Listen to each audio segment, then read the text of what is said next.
Welcome to the Juan Podcast with your host, Juan Ayala. Prepare to have your mind blown. Welcome back to another episode of the Juan Podcast. I'm your host as always, Juan. And today we have HP Shovecraft, the hair, the myth, the legend. What's up, bro? What's happening, man? How you been? Not much, dude. I've been hanging out, man. I'm excited to get into this. But before we do that, I want to give thanks to our newest patron, Roving Sage Media. Shout out to you, person. I don't know if you're man, woman, non-binary, whatever you are, but shout out to you and thank you for the support. Also, make sure to check me out on Rockfin now. Make sure to check me out on YouTube. Make sure to check me out on Instagram, all the goodness. And the Patreon, patreon.com/the Juan Podcast, rockfin.com/the Juan Podcast. We're doing it up. We're doing it up. Shout out to Sam Tripley for hooking me up and Mark for making that happen as well for my family because I'm crazy. Sammy T. That's right. So before we get into it, do you happen to know the hymn to Pan by Crowley? Yes, I do. I was going to have it set up so I could recite it if you wished, but I have to pull it up. I wanted to do a Juan Podcast version of that. How does it go? Like, welcome to the Juan Podcast, and here we are. Whatever. Who the fuck cares? All right, let's see. Hang on. Let me work one real quick.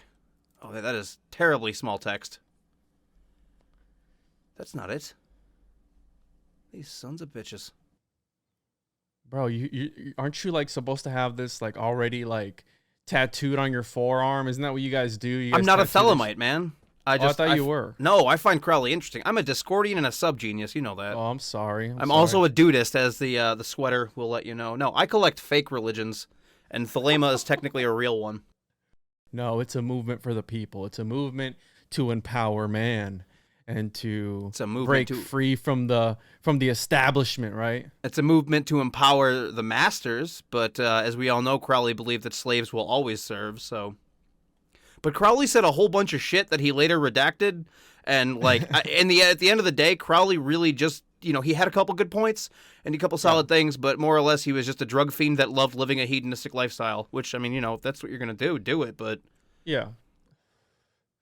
Do you have it pulled up yet? I do have it pulled up, so we've got, oh god, I can't even fucking... Alright.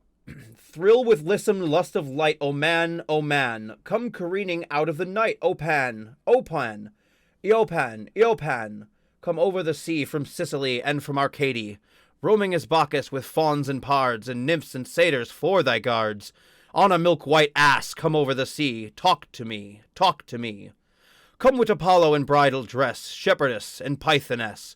Come with Artemis silken shroud, and wash thy white thigh, beautiful god, in the moon of the woods and a marble mount, the dimpled dawn of the ample font. Dip the purple passionate prayer in the crimson shrine, the scarlet snare, the soul that startles in eyes of blue, to watch the wantons weeping through the tangled grove, the gnarled bole, O living tree that is spirit and soul. And body and brain come over the sea, Eopan, devil or god, to me, me man. Come with trumpets sounding shrill over the hill. Come with drums low muttering from the spring. Come with flute and come with pipe. Am I not ripe? Oh, you are ripe, you smell. I who wait and writhe and wrestle with air and hath no boughs to nestle. My body weary of empty clasps, strong as a lion, sharp as an asp.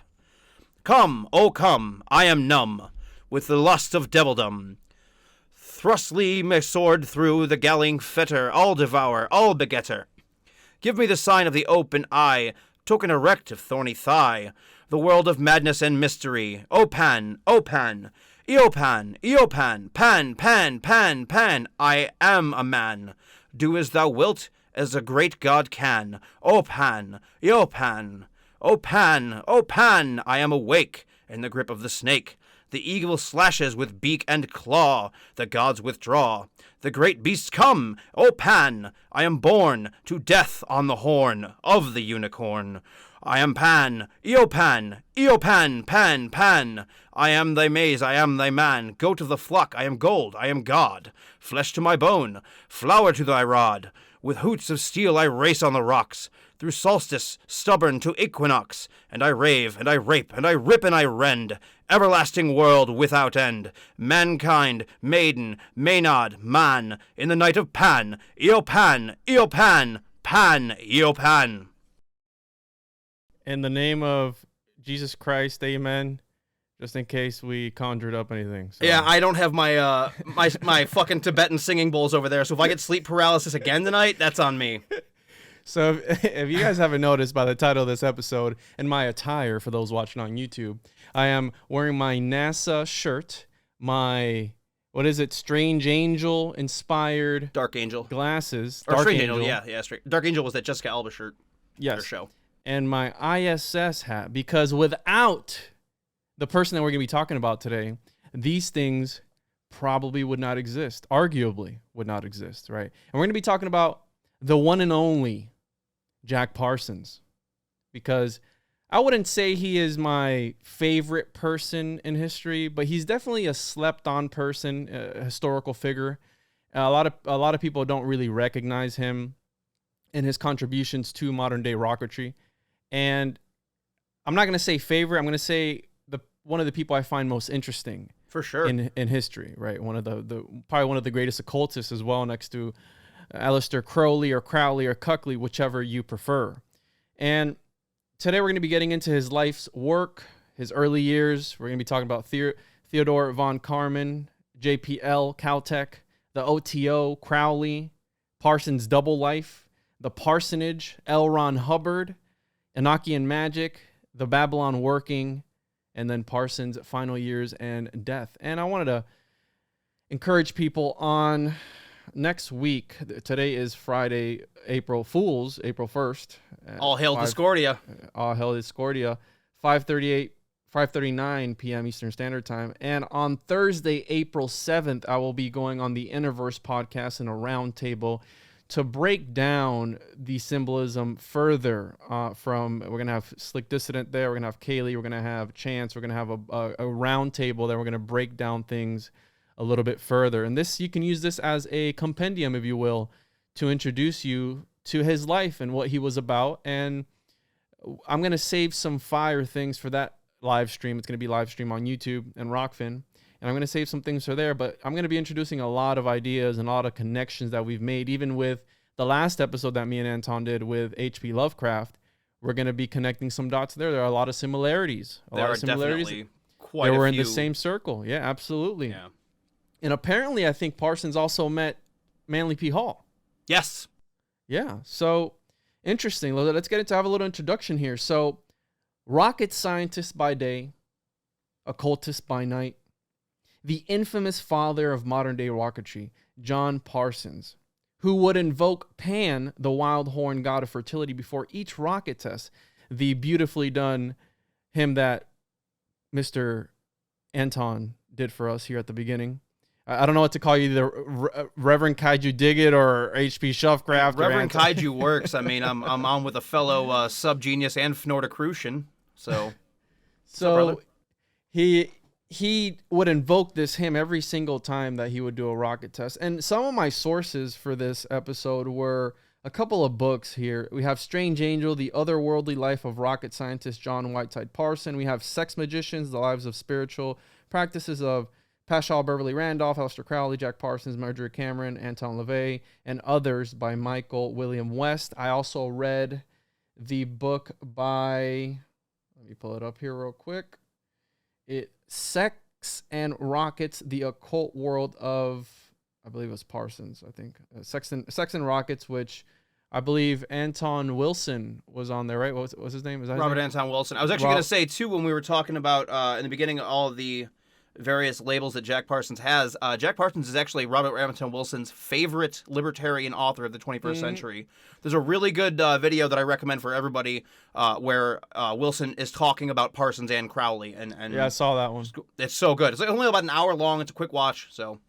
Yeah, and I listened to a handful of lectures as well, and also one more book to add to the fire that I referenced to was the Rocket Man section by Secret Societies and Psychological Warfare by Michael Hoffman, which he is going to be on the show soon, so shout out to Mr. Hoffman. He is an OG. And so, yeah, that's what I referenced, a lot of things, and obviously... Wikipedia, and trust me, bro, because that's where we're all about, right? So, how I said earlier, rocket scientist by day, occultist by night. He would invoke Pan every time they would do a rocket test. His dabbling in the occult has overshadowed his greatest achievements in the field of rocket science. He would become one of the leading pioneers of rocket science, transforming it to what we know it as today. And we have Parsons was said by, I believe, by Van Karman, that he was the third most important person in the development of rocketry, because by the time that they were introducing this, it was considered science fiction, which is the genre that was being developed at the time. So whenever you would bring up this whole launching rockets or missiles or something, they would just, you're a little kid. They talk about that a lot in Strange Angel, how rocketry was considered obsolete warfare tech. Because, I mean, rockets have been being used since, like the Third Dynasty in China, when they figured out how to make black powder together and use it to create rocket-powered arrows. So it wasn't thought of in terms of space travel or even weaponry, at least advanced weaponry at that point in time. It was thought of just to be like, a horde of longbowmen where you're like, it's a fucking thing of the past. Nobody cares. It's just stupid. And then, of course, the shot to the moon was considered science fiction and just utter fantasy at the time. And I watched a few episodes of that show on Paramount TV. Is that the one? Paramount Plus? Something like that? The Parsons one? Yeah. Okay. I think it's on Paramount Plus or something.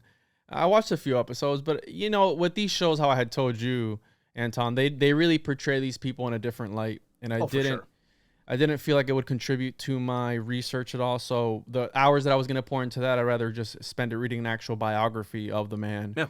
Instead of some story, because they fluff it up and they make him look better than he was. Probably a piece of shit. I mean, let's get to the core of it. They did a lot of things that we know about behind closed doors and things that we don't know about. So it's safe to say that he was a piece of shit, just like Crowley. So yeah, when Neil Armstrong landed on the moon, a lot of credit for that must be given to Parsons, which they did name a crater after him on the dark side of the moon. Appropriate. Appropriate. Yeah. Jack Whiteside Parsons has a crater named after him on the dark side of the moon. Just how they named a feature on Pluto after H.P. Lovecraft's Cthulhu, if those who recall from the episode that me and Anton did. Another fun thing about Parsons, and a cool connection, is that he was actually pen pals with Wernher von Braun, back when von Braun was still in Germany Nazi Germany, like back in the 20s and the 30s, yes. As von Braun's only like 2 years older than Jack Parsons was. Mm-hmm. A lot of these individuals that are attributed to great discoveries in the sciences were mythics. Yeah, John Dee were mystics. I'm sorry, Newton. They all got their basis and start in alchemy and astrology, and then it progressed. Which, I mean, it could be, if you look at it from just a logical, non-mystical point of view, that's the areas that, the childlike mind would be more drawn to is the mystical aspect of it. And then as you progress and you get older, you go into the more technical, like, logical aspects of it. Or it, could be totally ooky spooky. So we have these mystics, right, of not ancient, but earlier history. We have Leonardo da Vinci, we have Isaac Newton, Gottfried Leibniz, we have Charles Babbage, and even arguably the founding fathers were also mystics. They were all known to be part of secret societies and occult circles, and Jack was also a mystic and at one point the leader of Crowley's Ordo Templi Orientis, also known as the O.T.O, which we will be getting into a brief history of them later on. Was it the Agape Lodge was the name of Yes. 1003 Orange Grove? Dude, there's a Trader Joe's and a Taco Bell near there now. And I'm like, oh, man, that place used to be fucking loaded with millionaires. But It used to be lit. So we have Parsons had 4 different, what I call alternate egos, if you will. The number 4 symbolizing a lot of things. Scientists call him John Parsons. Occultists call him Jack Parsons. His followers in the libertarian and anarchist movements called him John Whiteside Parsons, but his actual legal name since the very beginning was Marvel Whiteside Parsons. And I want to note here, because a lot of these guys, right, a lot of these occultists, I feel like they're living in a story, if you will. Like they're living fiction, and they bring it forth into reality. And if you haven't checked out my episode number 80, transmuting fiction into reality, they did this a lot of the times with the movies of the Transformers. They would film these movies on the actual place that they were talking about. Again, in this weird occultic alchemical thing where they present this fictional story, but in a real life place. And during his time at Gauset, which would later become JPL, Parsons and his colleague Frank Molina would write a novel with a quote-unquote anti-war plot that was supposed to serve as a script for a movie later on. It is a story loosely based on himself while trying to stop loosely based on them, but I wanted to point out that Parsons' character in the story blows himself up while trying to stop one of his experiments. This was written 15 years before Parsons would meet his end the same exact way. Did he predict his own death? In this story, they also predicted the extradition of one of their team members. They had a Chinese individual on their team member on their team, and ironically enough, their systems would be used for war. This being one of their biggest fears. So that Chinese guy, eventually, well, I mean, I don't know if we're going to touch on him later or not, but he grew to absolutely despise the West because the American government treated him like a fucking spy, treated him like shit, ended up revoking his clearance and deporting him, and then he became the head of the ICBM program in China. Like Chairman Mao, he used to give Chairman Mao fucking science lessons. Whoa, seriously? Absolutely, yeah, that was in Strange Angel, the book. They talk about, like, yeah, dude, shit's fucking nuts. Mao liked him so much that he was like, can you tutor me? That's wild, bro, because maybe none of that would ever happen if it wasn't for this guy being extradited. Yeah. China might not have fucking, like, it's one of those creating your own enemy type thing. It's like what America's really good at is arming our own boogeymen. That's crazy, bro. I did not make that connection. Yeah. But on this episode, we will be calling him Parsons or Jack when necessary. We will be diving down the rabbit hole of his weird, crazy, magical, sex-crazed life. And when I think of Parsons, and I think of Crowley, and I think of all these occultists of back then, I got 2 words for you, Anton. 2 words. Hit me. Dick jokes, okay? Yes. This episode will be packed with dick jokes because this is what these guys were doing.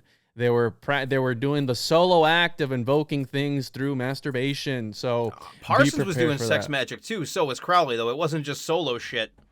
Oh yeah, no, they were having sex with each other. They were having sex with animals. They were doing it all, bro. They were just fucking everybody. Their moms, everything, bro. They were doing it all. Okay. So part of and they actually there's rumors of that where it was like Parsons maybe fucked his mom, and it's like maybe I don't know. Maybe I don't know. About we'll get into that. We'll get into that. So the early years, 1914 to 1936, is what we'll be covering. So Jack's father, Marvel H. Parsons, was from the Boston area, born in 1894 to an egg merchant. And I put in here, keep that in mind for later, which I'll be presenting my evidence for the egg thing on the April 7th stream. And also notice the HP, just like H.P. Lovecraft, H.P. Blavatsky, Manly P. Hall. And it's what some would come to call a mantle or title for high priest or high priestess. And it equals 87 in Gematria, which I'm also working on something for that. So I was able to trace, what the hell's my cursor here? I was able to trace the Parsons family lineage to the 1600s. He was related to a Cornet Joseph Parsons, and I'm talking about Senior, okay, Marvel Senior. He was related to a Cornet Joseph Parsons, which was one of the founders of Springfield and Northampton, Massachusetts. Joseph was also a wealthy businessman and landowner, and I'm talking about the great, it's like 8 generations, great grandfather. And also his wife, right, this was the most interesting part. Mary Bliss Parsons was tried for witchcraft in the mid to late 1600s. So the name Parsons can be considered quote unquote magical. Hence why when Jack's mother divorced his father, she kept the last name Parsons. Okay. So again, that's just something to keep in mind. After Marvel Sr. realized that working for his father selling eggs would not cut it, he moved to California in 1913 to Los Angeles, which translates to those angels. Also keep that in mind for the live stream on April 7th. Senior met Ruth Virginia Whiteside, which Michael Hoffman stated that she was an occultist or related to an occultic family, which I wasn't able to dig anything up on that. But that's just what he said in his book, Secret Societies and Psychological Warfare. So shout out to Michael Hoffman. So going back to the relative who was tried for witchcraft, do we have any information as to whether or not she was convicted or if she was... Yes, she was convicted and sentenced to 10 weeks or 10 months, something like that. And the people who convicted her were the originals of the Salem witch trials, okay? Really? Yes. So that's dude, it? 10 weeks? That's it? I have to dig it up, but I believe it was either 10 months or 10 weeks, something like that. But she was convicted, I thought yes. witchcraft was automatic death. I thought so too, but again, these were influential people. You got to understand that. So they were talking about poltergeist activity and all this craziness and just evil, bad energies wherever she was. It's a long story, but again, for those interested, feel free to dig into. Her name was Mary Bliss Parsons, and she was considered the witch of, I believe it was Northampton. So you can Google that and dive down that wormhole if you'd like. So after they moved to, when he arrived in California, he met Ruth Virginia Whiteside, and they married shortly after. Marvel Sr. and Ruth gave birth to their son on October 2nd, 1914, and named him Marvel Whiteside Parsons. He was their second child, and the first having died at birth or at infancy. We're not sure. During this time, Marvel had an affair, leading Ruth to divorce him, but there is evidence that it was never truly a divorce, but rather a separation. Mm-hmm. She was very bitter about the affair and began calling Junior, Jack, John rather than Marvel. Okay, and there's a lot of names going around. So again, John is Jack Parsons. Growing up, everyone would begin to call him Jack, but she kept the last name Parsons, again, perhaps due to its magical attributes. And coincidence or not, Charles Taze Russell, the leader of the Russellites, or better known as the Jehovah's Witnesses, predicted the end of the world would happen on October 2nd, 1914. And I think did I get that wrong? Might have gotten that wrong. The day of John Parsons' birth, and just a couple months after the start of World War I, which happened in July 28th of 1914. And I don't know if I got this excerpt correct, because again, I didn't have time to proofread, but I'll go back later and whatever. Anyways, he said that the end of the world would come, and it just so happened to be, I don't know if it was 1914, but it was the same day of Parsons' birth on October 2nd. So when Russell announced to his congregation that the end had begun, he meant the finale was not an instant end to all things, but rather the beginning of the end, like it is outlined in the book of Revelation. In this book, you have the appearance of the Antichrist, the harlot, Babylon the Great, being two of the key events. And ironically enough, John Parsons would later attempt to incarnate Babylon and would also sign an oath stating he was the Antichrist. So, go ahead. Attempt is a strong word. I mean, in Parsons' mind, he did it. Yes. He did it successfully. And then that was his last wife. Absolutely. Which we'll be touching on her later on in this presentation. So we have here, by the year 1950, Jack's father was out of the picture for good. Some people say he died later on in, I believe it was the 40s or something, 41 or something. Well, he was constantly writing letters back to Jack's mother and basically begging, like he would fluctuate between begging her for forgiveness and telling her that she was being ridiculously unreasonable, because he would be like, "Did you think that I loved that woman? What kind of man would love a whore?" And she's just like, "Dude, I don't care. Just go the fuck away." So Jack and his mother would later go on to live with his grandparents, Walter H. and Carrie Whiteside, in Pasadena in 1916. Pasadena, home of the Rosicrucians. Mm-hmm. So Walter Whiteside was a successful man, president of 2 manufacturing companies. They would all live at 537 South Orange Grove. Coincidentally enough, his life would end just blocks away from where he grew up. Okay. And I believe they called this the Millionaire's Mile or some shit like that. Millionaire Row, I believe, was what they called it. But yeah, something like that. Because it was just nothing but fucking McMansions everywhere. Yeah. And here we have, according to John, His mother ingrained a hatred for his father in him. And again, note the correlation between H.P. Lovecraft and Jack Parsons, the absent father figure, and his grandfather being that father figure that he was looking for. According to John, his mother ingrained a hatred for his father in him. He would later go on to write in his essay, Analysis by a Master of the Temple, written in third person. He writes, this is quote, "Your father separated from your mother in order that you might grow up with a hatred of authority and a spirit of revolution necessary to my work. The Oedipus complex was needed to formulate the love of witchcraft, which would lead you into magic with a K.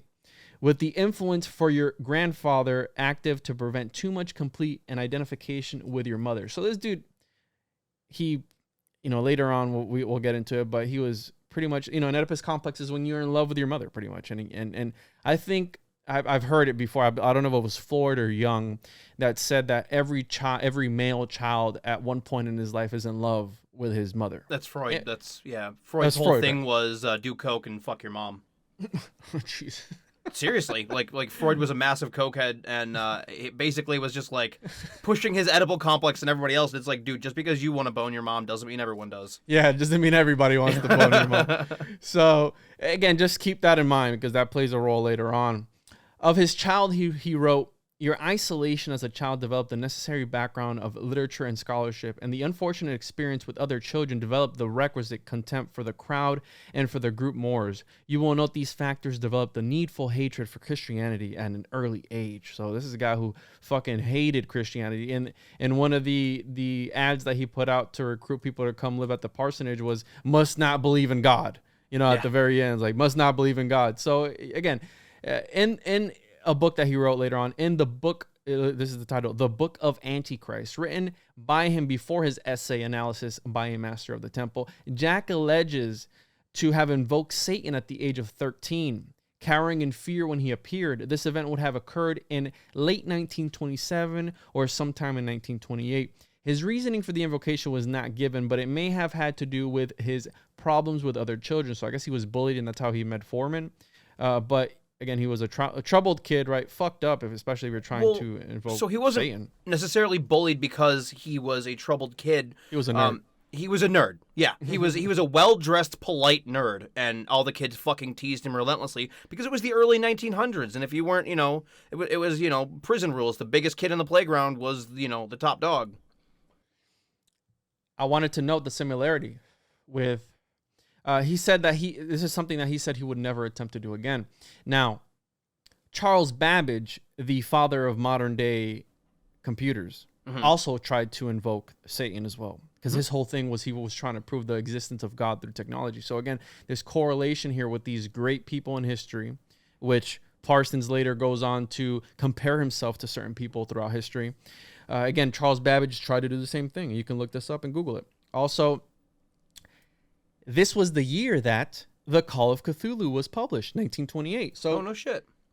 I correlated that with perhaps I believe that Crowley was in touch with another entity as well under the name Tulu. So, who knows if this Cthulhu or Thulu, however the fuck you say it, it's not supposed to be pronounceable by human tongue. I'm sorry, Daddy. Sorry. He was, again, who knows if he was in touch with the same entity. Again, that's just an idea that we've been tossing around, but it was 1928, the year that the Call of Cthulhu was created and published.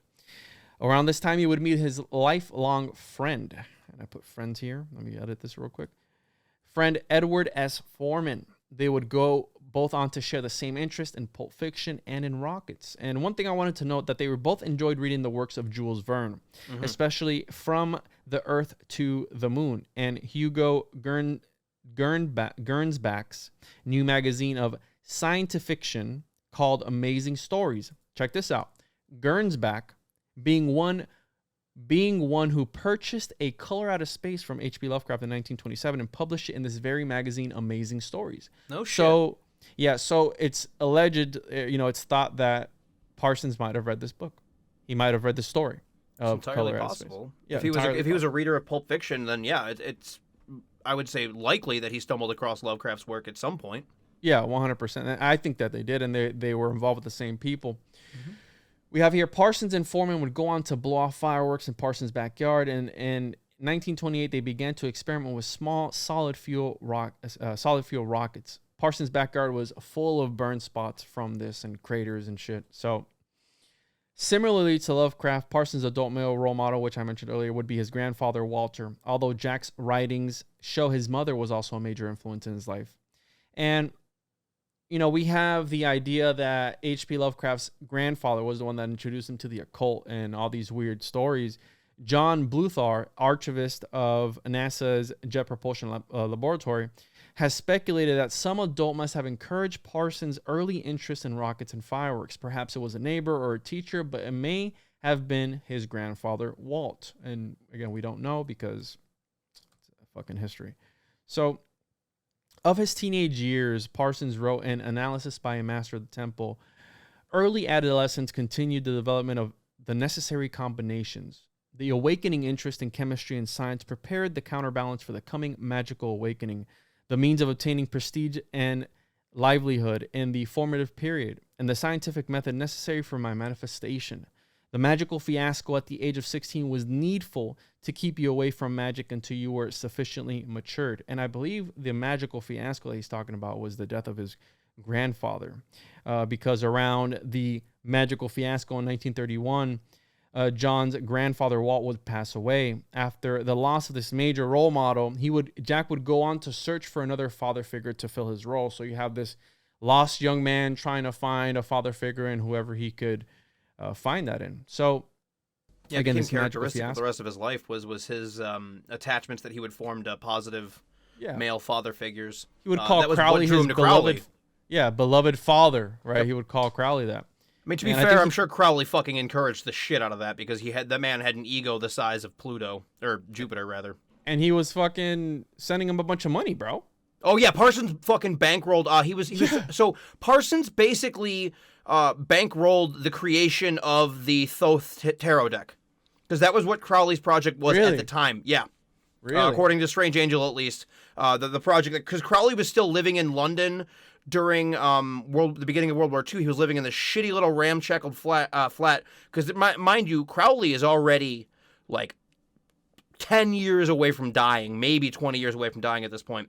So he's no longer the great beast of his youth. He is now just the old heroin-addicted, decrepit... My name is Crowley. Yeah. Hello, my name is Crowley. Everyone speaks when they do a Crowley voice in this tone. But it really should just kind of be more like this, but Eopan. All right, let's see. How do we do a British and then fem it the fuck up? So let's go like this. And then Eopan like this is Aleister Crowley. I'm the great beast, and I swear to God, you gotta let me come on your face, because I want to summon the devil. Show me that little ass, yeah. Now pull out your wand, boy. Pull it out. Let's go here. So he would look for a father figure, which he found in Crowley. He would call him beloved father, and vice versa. He would call him his son.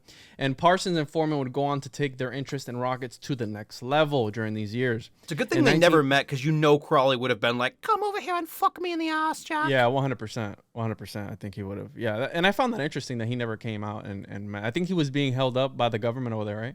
Yeah. Is that what it was? I think it was just because Parsons was broke. Plus, like, there was a whole bunch of back and forth because Parsons' mentor in the Agape Lodge, Smith, was on the outs with Crowley pretty fucking bad. So there was this whole, like Crowley was kind of grooming Parsons to take over as the head of the Agape Lodge, and then he eventually did, and then it gets to a point where, I'm getting ahead of ourselves, but... Yeah, I got all that. I got all that goodness, bro. So we have here in 1932, Jack would go on to work for Hercules Powder Company of Pasadena, where Foreman may have worked at the time, but most certainly did later on. Okay, in 1933, Parsons graduated from university school. Parsons and Foreman attended the same junior college together, but neither of them would end up graduating. During this time, as they developed their interest in rockets, Parsons and Foreman would correspond with Robert Goddard and some German and Russians working in the field. One of the Germans was science writer Willy Ley, who was a Nazi, perhaps Hermann Oberth, the German father of rocketry, but he did contact his peer Konstantin Tsiolkovsky. So, and that's German, so don't butcher me, please. And none other than Werner von Braun. They were pen pals, and they stopped corresponding when they saw that they were giving more information to them than they were receiving back. So they were like, "Fuck you." Parsons, Parsons and his partner, names escape me right now. Foreman. Foreman. Yeah. Parsons and Foreman were very friendly with von Braun, and they were going back and forth, and then it got to a point where they're like, why the fuck is he asking us all this shit? Shouldn't he know this?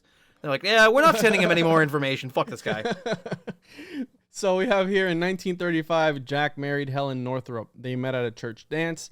Around this time, Jack wrote in his memoirs to what he was cryptically referring to as a loss of family fortune, as his mother would go and she would buy a new house for herself and his grandmother. And this was around the Great Depression, so they did lose a ton of money during this time, the family. Even though, and they were still wealthy, all things considered, but I mean, even the wealthy were starting to, like, they were saying Millionaires Row started getting, like, kind of shabby around the Great Depression. But I found it very funny when I got to that part in the book that I was like, Jack Parsons at a church dance. Weird. Yeah, well, I mean, this is all before everything, right? Before he would, solidify that's where the social shit was church. That's when church was like the center of community and stuff. So it makes sense, but I just was like, that's ironic. Yeah. So we have here the next section of the presentation, Theodore von Karman, JPL and Caltech, 1936 to 1939. NASA's Jet Propulsion Laboratory began in the 1920s, known as Guggenheim Aeronautical Laboratory, California Institute of Technology, and GALCIT for short. Okay, that was a fucking mouthful. In 1926, it was being led by Hungarian professor Theodore von Karman, who was said to have been a descendant of Rabbi Judah Lo ben Bezalel of Prague, which is the famous rabbi that summoned the golem to protect the people in the village at the time. And he would boast about his ancestors' reputation for having created the golem. And the rabbi, I read, again, this was very briefly, so correct me if I'm wrong, any of you who are listening. The rabbi also had connections to John Dee, the John Dee. Okay. Most court magicians of Victorian era and pre were Jewish, because a good Christian would not dabble in that mysticism. Mm-hmm. Plus, there was no Christian mysticism; it was all Kabbalah. So it would stand to reason that your Jewish person would understand Kabbalah, because your average, we're not even going to say peasant, we're going to say scribe. Your average scribe didn't read Kabbalistic text, and they sure as shit didn't read fucking Hebrew. They were lucky if they read Latin, and most of that shit was in Old Hebrew or Aramaic languages that would have probably still been, not Aramaic as much, but Hebrew, that would have still been used in a familial sense for those court magicians. And that's funny, because they would later come to be known as Christian Kabbalists. There was a section where it was a Christian Kabbalist, so you could see that the movement there, from it being strictly Jewish to, okay, let's kind of dabble in it, to then, establish our own type of thing, so you see that all throughout history, right? Yeah, because it's got to do with Pythagoreans and stuff. And the Hebrew stuff also stems from Zoroastrian mysticism as well, obviously, it being the original monotheistic faith. And I don't know, did you plug your shit at the beginning of the episode, bro? I did not, no. You can plug your stuff now. Sorry. I can plug my stuff now. All right, so, obviously, check me out on motherfucking Strange Brew Podcast with that sweet Tom Thompson. Also, constantly streaming over on Twitch, Invader Daggett _TTV on Twitch. Come hang out. Come play some Dead by Daylight with me, mothers. And Instagram, HP Shovecraft. Twitter, Kaiju Rev. About it. Awesome. Yeah, my bad, bro. I just got ahead of it. I was excited for this. Oh, no, you're good. You're good. We have here von Karman called Parsons a quote-unquote a delightful screwball who, quote, loved to recite pagan poetry to the sky while stamping his feet. And he was referring to Crowley's Hymn to Pan, which Parsons was known to love and recite often. Mm-hmm. And not even just the Hymn to Pan. Parsons, he was a fucking coos hound with his poetry. Like, that's what everyone says, that he would just walk in and all of the secretaries and all of the ladies that were in the room would just be like, oh, here comes Jack. He's going to read us some poetry. He was a dapper fucking dude. Yeah. So he has some nice tits. Have you seen that picture of him without a shirt on, like peeking through the door? Have I seen a picture of a handsome man without his shirt on? He has some nice titties. I've seen him. Yeah, he does. But he was so classically handsome that they modeled Tony Stark's father after Jack Parsons. Yes, I was gonna mention that. Yes, absolutely. So you see the influence, right? And they plug these little pieces here and there. But you're absolutely right that it was modeled after Jack Parsons' father. Which they say Doctor Strange was modeled after Vincent Price, but I think he looks a lot more like Alan Watts. Oh, that's an interesting one. I haven't heard that one. Oh, really? Yeah. So the whole the white stripe in the hair and the slick back, like the whole thing was modeled after Vincent Price, supposedly. But he really looks like an older Alan Parsons not Alan Parsons. Alan Watts. Alan Watts. Thank you. Yeah. Oh, wow. Yeah, I didn't. That's a nice connection there. We have here Von Karman would, and this is where it gets a little weird. Oh, if it hasn't already. Von Karman would go on to persuade Gausset to lease 3 acres of land from the city of Pasadena in the area known as Arroyo Seco, which is in the San Gabriel Mountains just above the dam called Devil's Gate. Mm-hmm. Note, the dam, again, H.P. Lovecraft, his family had a dam. Yep. And we have a dam in here. And just like H.P. Lovecraft's family owned a dam, NASA's JPL is there till this day. Till this day, they're there. And here they would go on to conduct numerous rocket tests. Well, there's the astronomy connection, too, between Lovecraft and Parsons. Oh, yes. Lovecraft was fascinated with astronomy when he was a young kid and later on. And obviously that's where most Rocketeers start, is staring at the stars.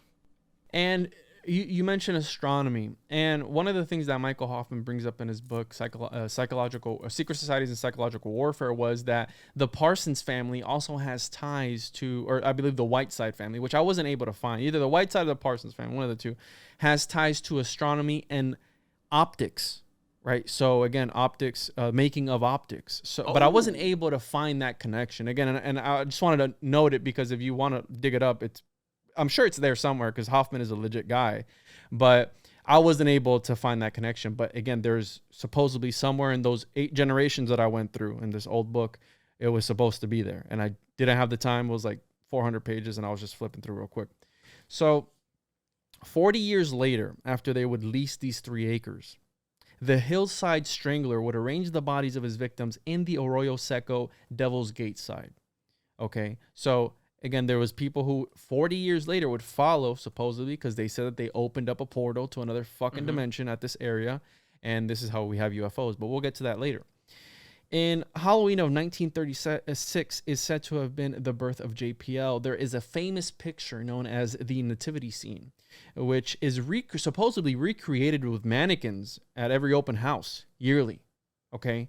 Really? Yes, and there you can look up the picture of them. I don't know if it's continued today. I know there's pictures of the mannequins somewhere on the internet, Anton. It's kind of hard to find. What's it called?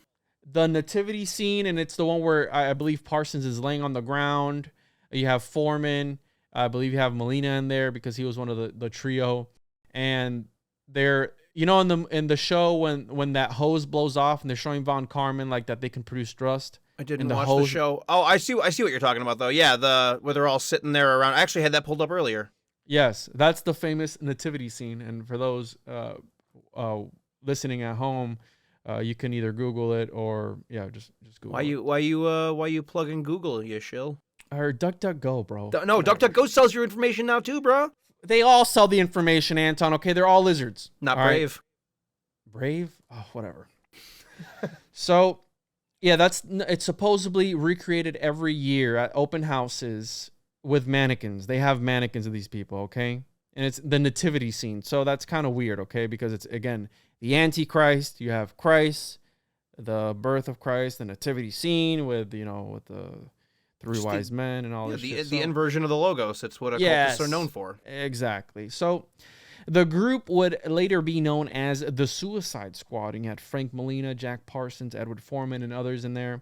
And they would terrorize the Caltech campus. Their tests were loud and violent with various close calls. They were called the Suicide Squad because of the hazardous nature in their tests and would result damage into their equipment and their inevitable deaths if they kept it up. And they were expelled from the campus after a second explosion, forcing them to move the operation full-time to Arroyo Seco. And there was a couple of times where they had close calls, like there would be like a piece of metal that would fly right where one of them was standing at one point, and it's like, dude, like, what are you doing, bro? Yeah, I was going to bring that up. Yeah, where the explosion went off and the dude would just happen to be out, and he came back and he's like, son of a bitch, that's where I would have been standing. Like, and that's the OG Suicide Squad. The original Suicide Squad, yeah. That and Parson just had that whole reckless abandon when it came to let's see if we can get a reaction out of this. Let's try this, and it was like he didn't follow any sort of safety procedure because let's recall here for the listeners, this man did not have a degree in any formal sciences, which is something that would come back to haunt him later because like many universities were like, you're not really a scientist, you're just an enthusiast. But, I mean, he knew more about rocketry and had more faith in anything than any other person there. Like, without him... In like 3 or 4 years, he accomplished way more than other people established in their entire lives. Yep. So, with that said, Anton, I want to bring forward what they actually did. Because everybody talks, he's the father of modern-day rocketry. What he actually did, Gausset would be solidified in history to develop the first successful JTOs, jet-assisted takeoffs. And this would lead to their design to be manufactured in the thousands for both military, civilian, and commercial airplanes, putting America on the forefront of rocketry. So this is what this occultist that was trying to summon the Babalon horror, right? This guy is, again, attributed, right? I believe that at this point, JPL would love to expunge all history of Parsons because of all the shit that he was doing and the people that he was rolling around with. But again, I believe that these lizards, if you will, they achieve their notoriety because of means like this, because they're talking to otherworldly entities that are giving them information or inspiring them in some sort of way in order to accomplish what they want to do, right? And they just go down in history because it's so revolutionary. If you're willing to fucking literally sell your soul in order to do these certain things, obviously you're getting a lot in return, but what are you willing to give up? Because you're gonna eventually pay with your life. And I was having a conversation with somebody where they're like, I want to get into like the white lodges, the ones that are actually doing good. I go, I think it all always leads to that abyss. I think it, no matter what path you take, either that left-hand path or the right-hand path, it still leads you to the abyss. That's why you need to be within the center of those two pillars, because how the alchemist, right, he understood to have a balance in his life. He needed to walk between the two pillars in order to achieve that balance, in order to stay sane. If you go too much to the left, it's bad. If you go too much to the right, it's bad. Yep. So picking sides, I believe, is irrelevant because eventually it's going to loop around like the Ouroboros and come back full circle, and it leads you to that abyss eventually. That's what I believe by doing these things that they were doing. The whole point of reaching the Godhead, in my Zen absurdist opinion, is not anything other than just the removal of attachments. Yes, is what it should be. Your goal should be to exit samsara whenever you can, not to achieve grandeur in this life. Interesting. Yeah, I can agree with that. Absolutely. We have here in 1938, Parsons would be in the courtroom named by Caltech as their best explosive expert when the prosecutor of a murder trial contacted them. Parsons served as an expert witness for the murder by car bomb of Harry Raymond. And the famous picture of him holding up the pipe bomb with the string, that's the picture of him in the courtroom showing up this pipe bomb that he recreated. They actually blew up a car in the desert as well. Mm-hmm. And this was he testified against a corrupt trio of cops there was an investigation. One of them was getting too close, so they blew up one of their own members. And, he was all about fighting the corruption, right? Because LA was growing so quickly. California was growing so quickly, and there was a lot of corruption. Everything, was corruption rampant. The day of Parsons... Go ahead. I've got a quote here from Jack Parsons, which is it is necessary that we defend freedom unless we all wish to be slaves. It is expedient that we achieve brotherhood unless we desire destruction, and it is convenient that we grant others the right to their own opinions and lifestyles in order to maintain our own. Like I said at the earlier beginning of this episode, Robert Anton Wilson's favorite libertarian author of the 21st century is Jack fucking Parsons, because freedom is a double-edged sword, which is impossible to find. On Amazon, a paperback is $250 because it's out of print. Is his manifesto on libertarianism, and it was actually written more or less in response to the mistreatment he received at the hands of the U.S. government. Because, Parsons was under investigation for his early ties to the Communist Party with other members of the Caltech the Suicide Squad, but Parsons never signed off and never became a member. He was a communist sympathizer is what they considered him. Correct, yeah. But he was, interesting to note, whether it was because of his contributions to Rocketry or his defense contracts, he was basically just cleared of all of the charges when the FBI did the anti-American investigations. Absolutely. And we have here the day of Parsons' testimony. There was a bomb threat called in. The caller stated he would bomb Joe Feiner, the prosecutor, and the same way Raymond was. Eventually, there was 3 convictions that came with this trial. This is later tied to Parsons' death 14 years later, which we will get to. Sometime in, let me see where the hell my cursor is here. So we have sometime in 1939, Parsons would make a discovery in Robert Rapinski's library, which was a close friend of his. Something that would change the remainder of his life forever. He found a copy of Crowley's, and some people say this differently, Conux Pax. How do you say it, Anton? What was it? Conx Pax. Spell it for me real quick. Konxompax.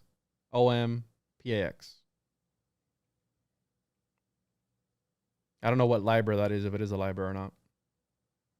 Because you know how they have like 2 names and shit? Yeah, like Liber Al Vegas and things along those lines. Conx Ompax. Yeah, I've heard it's pronounced a bunch of different ways. So. Yeah, I mean, it's one of those things that, I mean, you can fucking pronounce it any way you want. It's like the Crowley or the Crowley. Crowley, Cuckley, whichever, yeah. That's a super crazy cover. Do you have the image pulled up for the Conx Ompax? I don't, but you can pull it up, share screen, I'll pull it up. I have no idea how to do that. Just at the bottom, share screen. It pulls up, and I just share it. I would like to see it because I don't have it in front of me. I have my presentation in front of me. Share screen. Share screen. For those listening at home, in your car. So that's it right there. While you're masturbating, whatever you're doing, check this out on YouTube. It didn't pull up, bro. Sometimes it doesn't work, which is bullshit, but. No, it's weird. Huh. Anyways, I'll look it up. Yeah. But I'm sure it's a crazy cover. So we have here, sometime he found this book. The discovery Rapinski would go on to write was, to Parsons, quote, like real water to a thirsty man. Rapinski would give the book to Parsons, and he would enter into correspondence shortly thereafter with none other than Aleister Crowley, Cuckley, whatever. From this, Parsons would soon be introduced to the head of the Ordo Templi Orientis, Wilfred Talbot Smith, and coincidentally enough, the only lodge of the O.T.O was located within a few miles of Parsons' home. So it was almost like it was meant to be in some sort of weird, sick, satanic, evil, pedophilic way. I don't know if that's, but go ahead. I don't know if Parsons ever had accusations of pedophilia against him. He did. Did he? When? Yes. I'll get to that. Okay. We have the O.T.O, Crowley, and Parsons double life, 1940 to 1942. The Ordo Templi Orientis, or Order of the Temple of the East, is a quasi-Masonic initiating body founded in Germany. There is supposedly a secret meaning to the letters O.T.O. The order's highest ranks are said to involve working with tantric exercises, usually referring to sex magic. Mm-hmm. The O.T.O claims descent from various occultic circles, including the Bavarian Illuminati, the Rosicrucians, the Albigensians, and Cathars, the Knights Templar, and various early Gnostic sects. Founded by Karl Kellner and Theodore Reuss, Rolls-Royce, perhaps. It's spelled R-E-U-S-S, and it's pronounced Royce. Reuss was a Mason and a Rosicrucian and was working on a revival of the Bavarian Illuminati. Have you ever heard the supposed origin of the Rosicrucians, that it was just a fucking prank by a couple people? Like the first 2 dudes that started it just started as a laugh against Christianity, and then a whole bunch of like old school occultists were like, "No, you're onto something here." And they're like, "No, we're not. This is a fucking joke." I'm sure, bro. I mean, just like any other fucking organization is probably like, "Hey, let's make a quick joke." It's like the Church of the Subgenius, and then it turns into like this thing that you can't control. Exactly. So we have Kellner was a Freemason and an initiate of the influential Hermetic Brotherhood of Light. Aleister Crowley joined the O.T.O in 1910 and wrote about it in his famous story Book of Lies, which was published in 1912. After Royce read the book, he was angry and accused Crowley of having revealed the secret of the highest degrees of the order. Because of this, Crowley would be compelled to initiate into the highest degrees and be sworn to secrecy. And, when he tells his story, when Crowley denied this, Royce would point out the offending passage to him. Crowley would go on to say he instantly knew the secrets to the mysteries and many other spiritual traditions. He had the key. That's why he was immediately inducted in, is because they were, like, at first they thought that someone had blabbed to him, and then he just told all their secrets. Then he was like, no, I just know this shit. And then everyone in the lodge was like, oh, we should probably get this dude in now, because this guy knows some shit.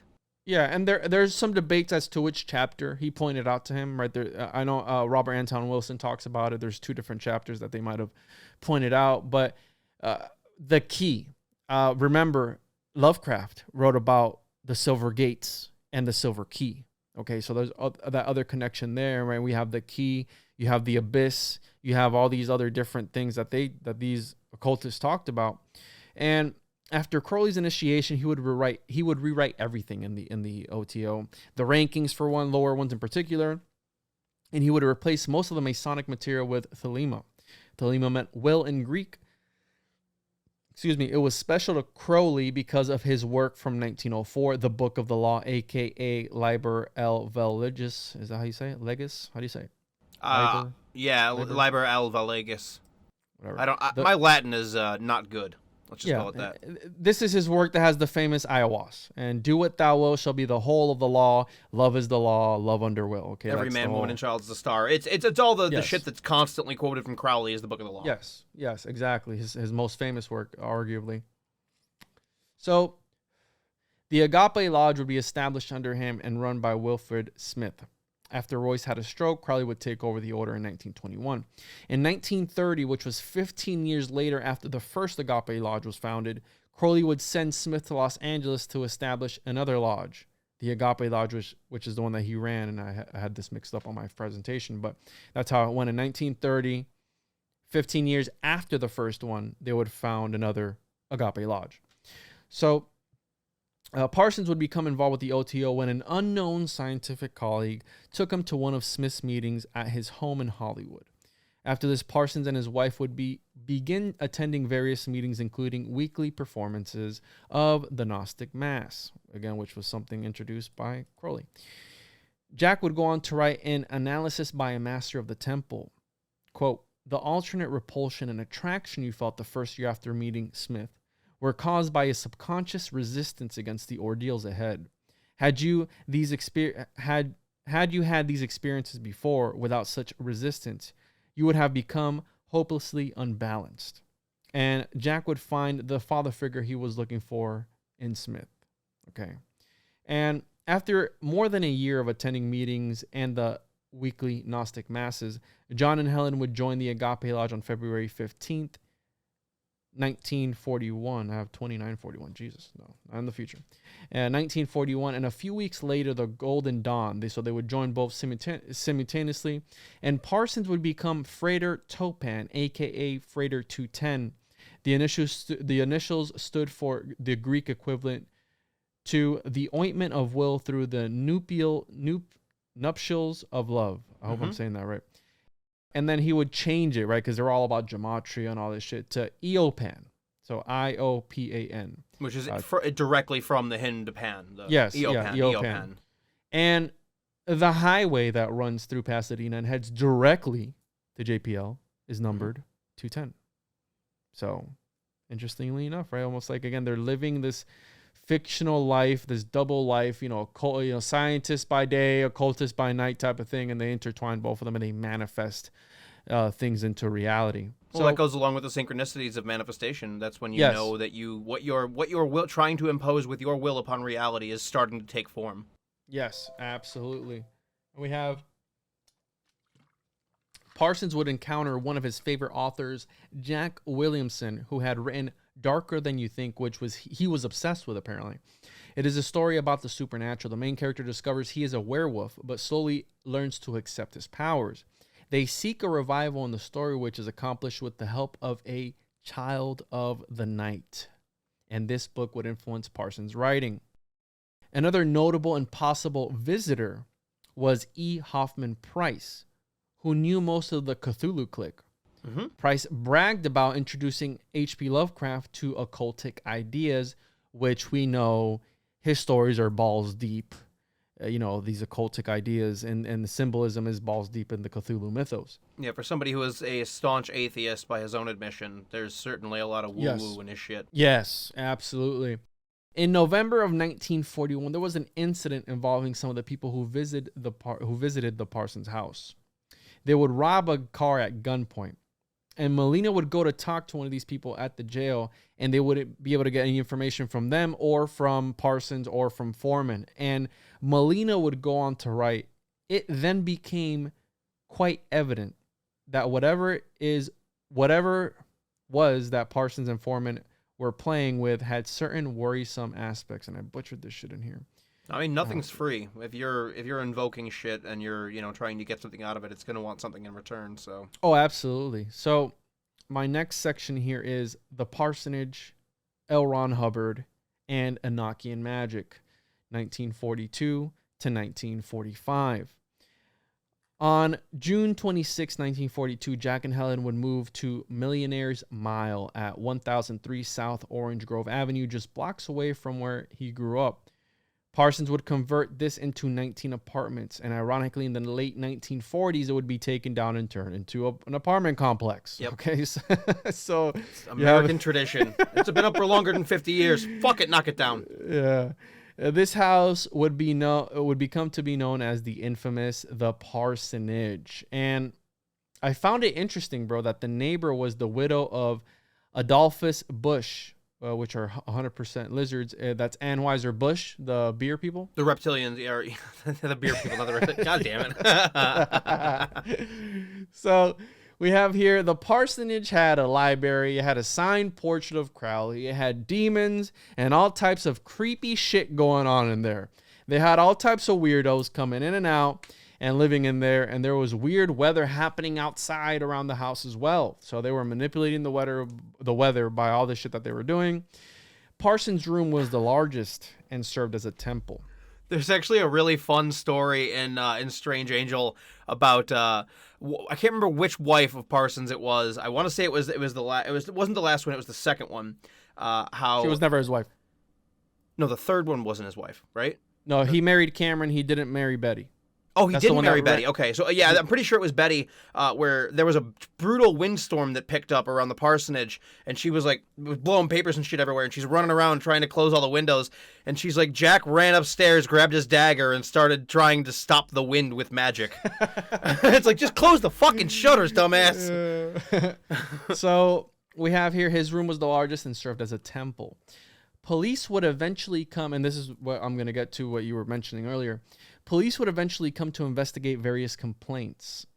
One of the more noticeable ones being the alleged rape of a 16-year-old boy whom claimed the three of Parsons' followers, and some accounts it says that Parsons was there as well, sodomized him during a quote-unquote black mass at the house. What the fuck? Yeah, the police concluded the cult to be a little more than an quote-unquote an organization dedicated to religious and philosophical speculation, with respectable members such as a Pasadena bank president, doctors, lawyers, and Hollywood actors. So does this shit sound familiar? Mind you, this was before the QAnon stuff. This was before the pedophilia and Hollywood stuff. So this is also early satanic panic shit, which a lot of that draws on the anti-Semitic stuff of yesteryear, because that was something that was generally levied against the Jews as well, was pedophilic activity, the consumption of the flesh of children, the murder of babies and shit. This, like, the satanic panic shit has been around more or less as long as Christianity has been around. So it's entirely possible that it's just one thing,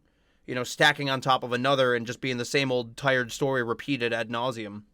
There were stories of pregnant women jumping through fires in the backyard and shit because they had I think it was 10 acres or something like that. Yeah, that allegedly actually happened, because that's in Strange Angel, where they're like, no, it was meant to be a fertility thing, which that isn't necessarily anything nefarious, much more just hey, I believe in these things. Fucking weird, bro. Well, but if you're of that esoteric mindset, and if you're of that faith, and you have you're with child and you're trying to make sure that that child is grows up to be safe and strong, then one of the things is jumping through the fire. I'm sure it wasn't a flame high enough to cause any actual damage, because most of it, as you well know, is symbolism. It's not actually putting yourself in the danger. I was reading the Bible last night, and one of the things in there was, I was talking about the occult, and one of the things was this famous king or pharaoh, whatever. He would have his sons, walk through the fire. So it has a lot to do with that. And it says don't visit mediums and spiritualists and all this shit. But I was studying up on the book Revelation and various different books. I was reading up on the Ten Commandments just to freshen up, and did a little prayer and shit, just in case, bro. We're all children of God, if you will, right? So right. Of a God, not maybe this old man in heaven, but you know what I mean.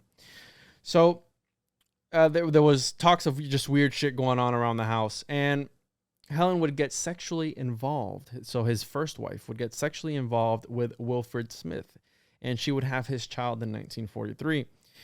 And Smith would later go on to be removed by Crowley through what I put here, egregious means, right? So he would, I think it's the funny, when I was reading, I was like, so good. What? It's so good. Yeah, it's so great. He would convince him he was a god and send him out to pursue that endeavor and to have his primary task of to recognize himself. Yep. And this guy was so egotistical, bro, that he would fall for the bullshit, and he was sent out on this grand magical retirement to find the God within him. And after this retirement, he would try to return, but he would not be accepted. So Crowley flat out sent them a letter during the correspondence when they talked about it, and he's like, for all intents and purposes, this man is dead to any member of the lodge and should be treated as such. Really? Well, it wasn't like he was saying, kill this person, but he was just saying, he's like, as far as any of you are concerned, Wilfred Smith is dead. Yeah. Yeah, it's like they don't exist after the fact. Yep. So with Smith gone, Parsons would act as the head of the lodge. In 1943, Parsons would divorce Helen after striking up a relationship with her younger sister, Betty. Parsons would brag about getting rid of his wife by quote-unquote witchcraft. And I want to note, about 3 years after his divorce, Parsons, he would spiral out of control, because he was madly in love with Helen, his original wife. And he would start to be coked up on drugs, psychedelics. He would do peyote, mescaline, you name it. I've actually got his I've got his poem. I want to read it. I have it pulled up. So just like Crowley, he was a dope fiend, and Parsons would follow in the same footsteps. And he would write in his 1943 poem, Oriflame, I high Don Quixote, I live on peyote, marijuana, morphine, and cocaine. I never know sadness, but only a madness that burns at the heart and the brain. I see each charwoman ecstatic, inhumane, angelic, demonic, divine. Each wagon a dragon, each beer mug a flagon that brims with ambrosial wine. So that was Oriflame in 1943. Oh, you're not going to do the whole thing? Oh, that's all I had in the book. Oh, do you want me to finish it? Yeah, go ahead. Yeah. I went to the city and found it a pity. The devil was playing at hell, and 10 million mortals had entered hell's portals and thought they were all doing well. I said, see, dear people, on every church steeple, an imp of the devil at play. See ghouls cut their capers and daily newspapers, and fiends in police courts hold sway. The mountains are palaces, women are chalices, meant to be supped and not sold. The desert a banquet hall set for a festival, ripe for the free and the bold. The wind and the sky are ours, heaven and all its stars, waken and do what you will. Break with this demon-spawned hell-inspired nightmare, bond magic lies over the hill. They said I was crazy, ambiguous, lazy, disgusting, fantastic, obscene. So I hide for my sagebrush and cactus and corn mush to see if the air was still clean. Oh, I hite Don Quixote, I live on peyote, marijuana, morphine, and cocaine. And may I be twice damned for a bank clerk or store hand if I visit the city again. And did you notice there, what did he say about the sway at the very beginning there? That the police and the authorities are sway? Yep, that goes into the trial. Related to that, yeah. But there's actually a recitation that Pope Bob does at one point in time, which is just like, to hear it in fucking Wilson's voice is great. Yeah. We have, in the occult circle, they believed it is easier to induce astral vision when on alternately dulls. I fucked this up. So, anyways, when you alternate and you dull your senses, it excites them by chemical means, whatever. So I fucked that up. To throw back to it, while Crowley lived a similar philosophy, he actually scolded Parsons for publishing Anton LaVey this. too. Anton LaVey would also do psychedelics and shit. No, LaVey was rabidly anti-drug. Really? Yeah. He or maybe he talked about it. So LaVey fucking hated hippies with a passion. Yeah, that's why he actually championed Charles Manson. He didn't champion Charles Manson, but he respected Manson because he believed that the Tate LaBianca murders ended the hippie movement, and he fucking hated hippies. Maybe we can get into him after Crowley. Oh, I'm down. I'm totally down. I know Tom and I are going to do a Hell series at one point in time on Strange Brew, but I mean, I'm always down to talk LaVey or anything spooky ooky like that. Tom always says he's going to do subjects and never does them, so we'll do it. Sounds good. Shout out to Tom. Tom, no shade, bro. I love you, boy. Yeah. So Crowley basically, like, because there were that's when the Lodge was still under investigation and shit, and you know the things were a little unstable. It was when things were starting to ramp up and people getting investigated for stuff in the U.S. And Crowley was like, "You're just fueling their paranoia by publishing this shit." Mm-hmm. So, again, they would take these psychedelics, be coked up, etc., etc. Betty would become his priestess at the Gnostic Mass. She would be Parsons' partner in the performance of sex magic with a K, of inducing alternated states through prolonged sexual ecstasy. And they would never marry. Parsons would go on to imply the element of adultery and incest in this relationship with his wife's sister was most appealing. And Breaking taboos, that old occult tactic. so I put on here, initiations in this type of magic are very big on breaking taboos to break free of the indoctrination of the subconscious.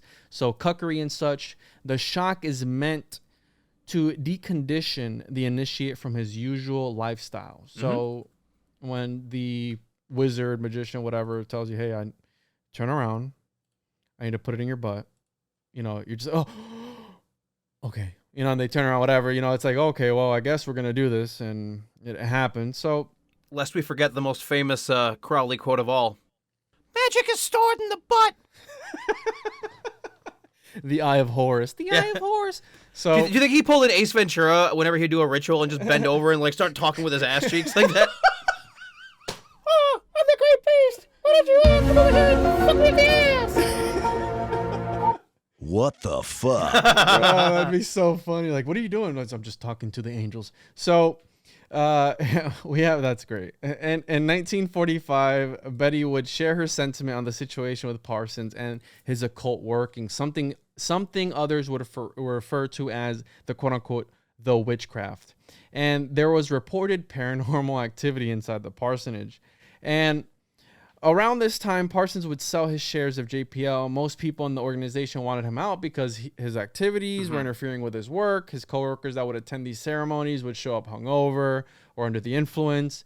Parsons was also working his way through all the secretaries, having sex with all of them, and it got to the point where it would interrupt their work. So, could you imagine you're some button down fucking university schlub professional that you're all working on something that is just obscenely fucking dangerous, like mega yield high explosives, and some dude shows up still tripping on peyote from the day before, where he's just like,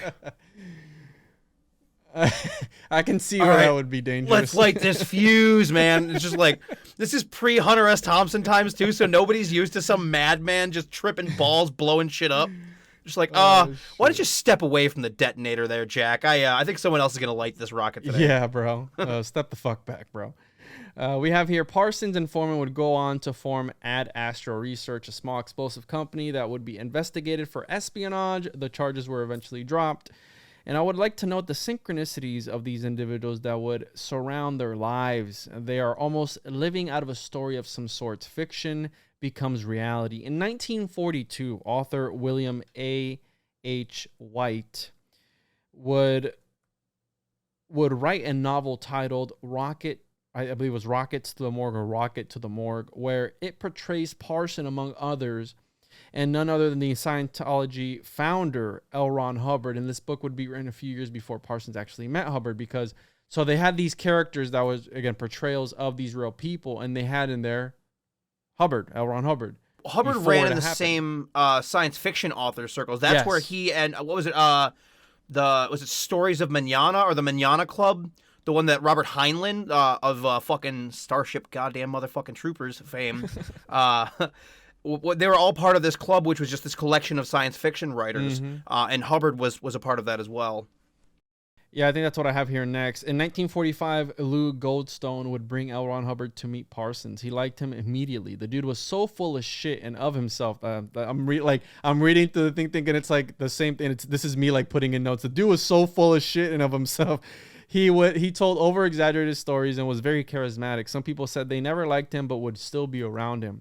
And mind you, this is the author that wrote the most science fiction than anybody. Talking about Hubbard? Alive. Yeah, Hubbard.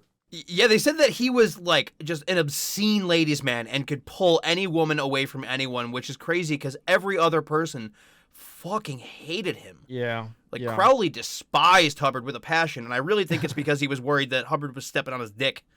And Hubbard is arguably more successful than Crowley in that L. Ron Hubbard is the most successful cult leader of all time. He died a millionaire in his bed. Yeah, absolutely. On a big-ass boat. Yeah, no shot in the head in the jungle, no fucking Hale-Bopp comet, cut off your balls, none of that shit. L. Ron Hubbard died drowning in pussy juice and money. Nice, dude. I want to note the connection between Parsons, Crowley, Lovecraft, and Hubbard. There's not a solid connection between Parsons... there is not a solid connection between Parsons, Crowley, and Lovecraft, but Hubbard did meet H.P. Lovecraft. So a lot of people say that Crowley met H.P. Lovecraft. There's no solid connections there, or Parsons meeting Lovecraft, because again, but they were in the same circle. Did they ever meet? Who the fuck knows? But again, there's just connections there, right, in the same circle. Well, I would say unless LRH made his way over to Providence or maybe New York City at one point in time, I doubt that he did. Yeah. We have here, we know Parsons was reading Weird Tales where The Color Out of Space was published. Some believe Parsons did read this at some point. We will never really truly know. And the beginning of the end was because of Parsons' encouragement for Betty to take on other lovers. One of these lovers would eventually destroy Parsons with jealousy, and it ended up being Hubbard. That's a taboo in Thelema. You're not supposed to have jealousy. That's exactly. So that's one of the things going back when Parsons first hooked up with Betty. He apparently was very cold, calculated, and callous about telling his first wife, where he's just like, look, I think you're a wonderful person. You have a fantastic personality. You're a great, solid, good person. He's like, but I prefer your sister sexually.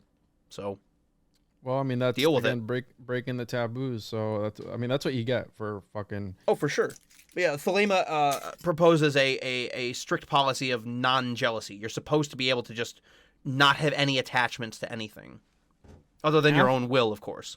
Yeah, after this, everything in the parsonage would fall apart. So after she started dating Hubbard, everything would just fall apart. He would dive down deeper into the occult, and it was just we'll get to that here in a second. He lost his rockets, and he lost his his sex partner, and Hubbard would apparently it got to a point where they would remove themselves to another room, and then there came a time where he was just straight up making out with her in front of Parsons, and that was when Jack started to get to the point where he's like, I can't fucking take this. Can you imagine just this slimy fuck just being around you, and just he would have sex with all the good looking women in the house, and that's all he would do. Yeah, exactly. This guy was a weasel, bro. So Alva Rogers tells a story of one night where they would be awakened by, quote, some weird and disturbing noises seemingly coming from Jack's room, which sounded for all the world as though someone were dying at the very least, or at the very least were deathly ill. It was just him sobbing while he masturbated, listening to LRH bang fucking Betty. So we another quote here further in that little story. We pushed open a little further the door, because they would go out into the hall. They would push open a little further the door in order to better see what was going on. What we saw, I'll never forget, although I find it hard to describe in any detail. And it goes on to say, Jack was draped in a black robe and stood with his back to us, his arms outstretched in the center of a pentagram before some sort of altar affair on which several indistinguishable items stood. His voice, which was actually not very loud, rose and fell in a rhythmic chant of gibberish, which was delivered with SCH. What the fuck is this? I guess Sanch. Passionate intensity. I fucked this up. Oh, ensconced.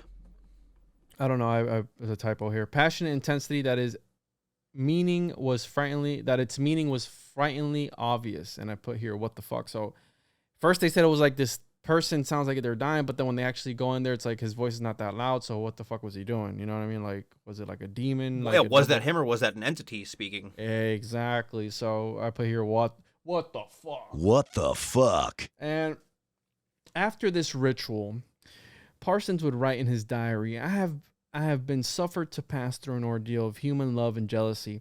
I have found a staunch companion and comrade in Ron. So this guy liked getting cucked, bro.